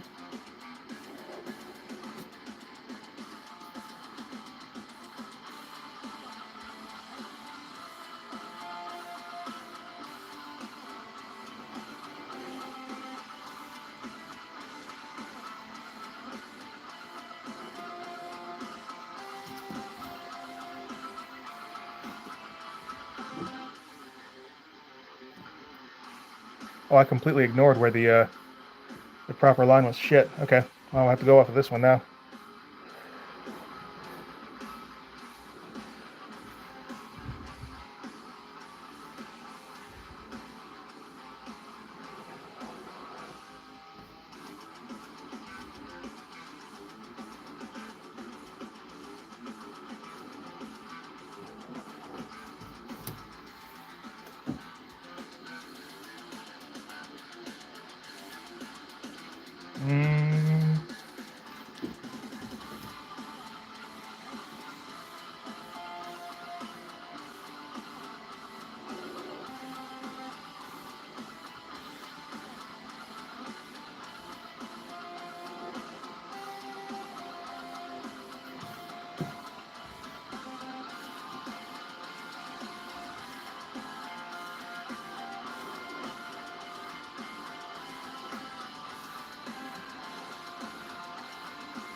And I'll try and get this right, but I think it's going to be a little bit off in some places.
Where's the outline one? There you are.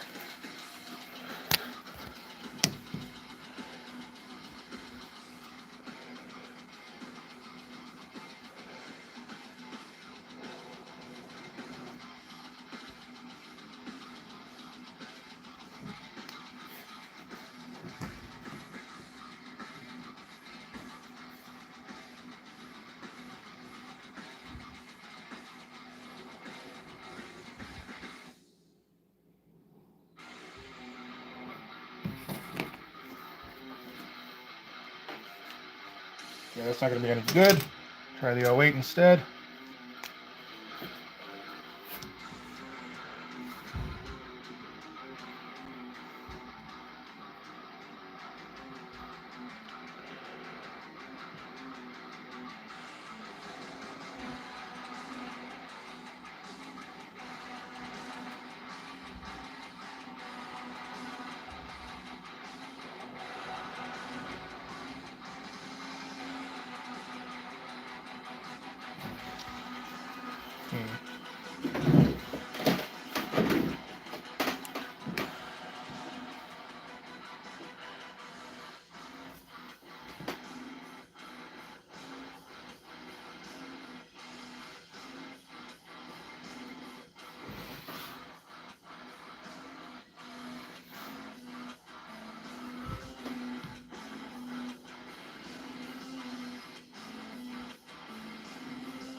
Where'd that O2 go? That's probably the handiest one right now.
Nope.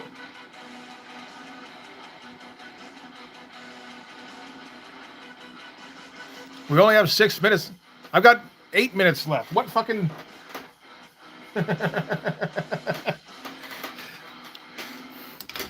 What time zone are you living in? That is 2 minutes ahead of mine.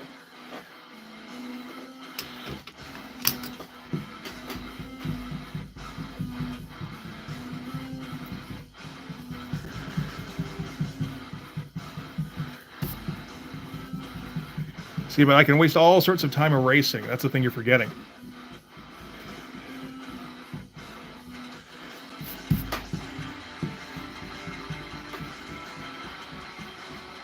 Oop. It is going to shake the phone, though, so my bad for that.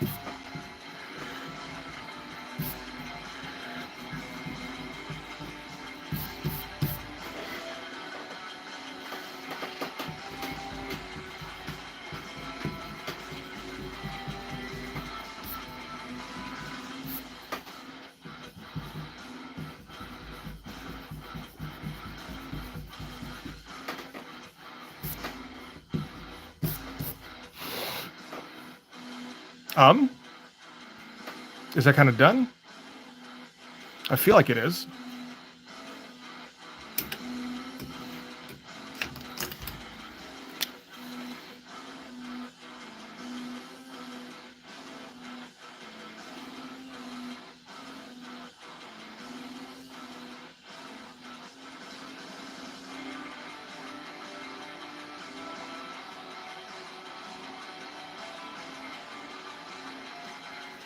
So I guess we got to end it now at like 3:59:59, right? Is that the plan?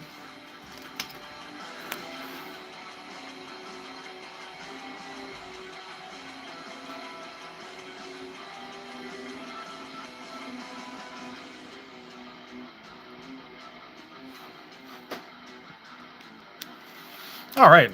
Yeah, but okay page for a dialogue page, a dialogue heavy one.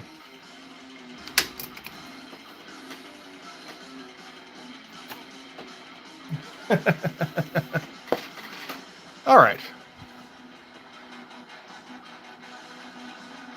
That armful doesn't look too bad. That I was worried about these blades not really working too well, but no, actually, I think they actually helped us sell it, which is cool. That's what I was hoping for.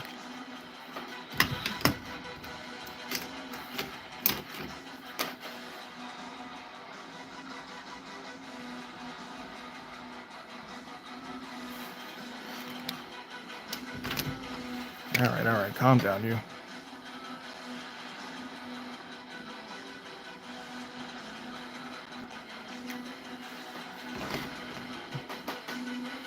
Thanks, man. All right. So, yeah, I think I'm going to bounce now. Sorry about the shaking camera. Why does me not steadying it, or why does me holding on to it, rather, while with one hand while my other hand is furiously erasing, not steady it more? You'd almost think I don't understand physics.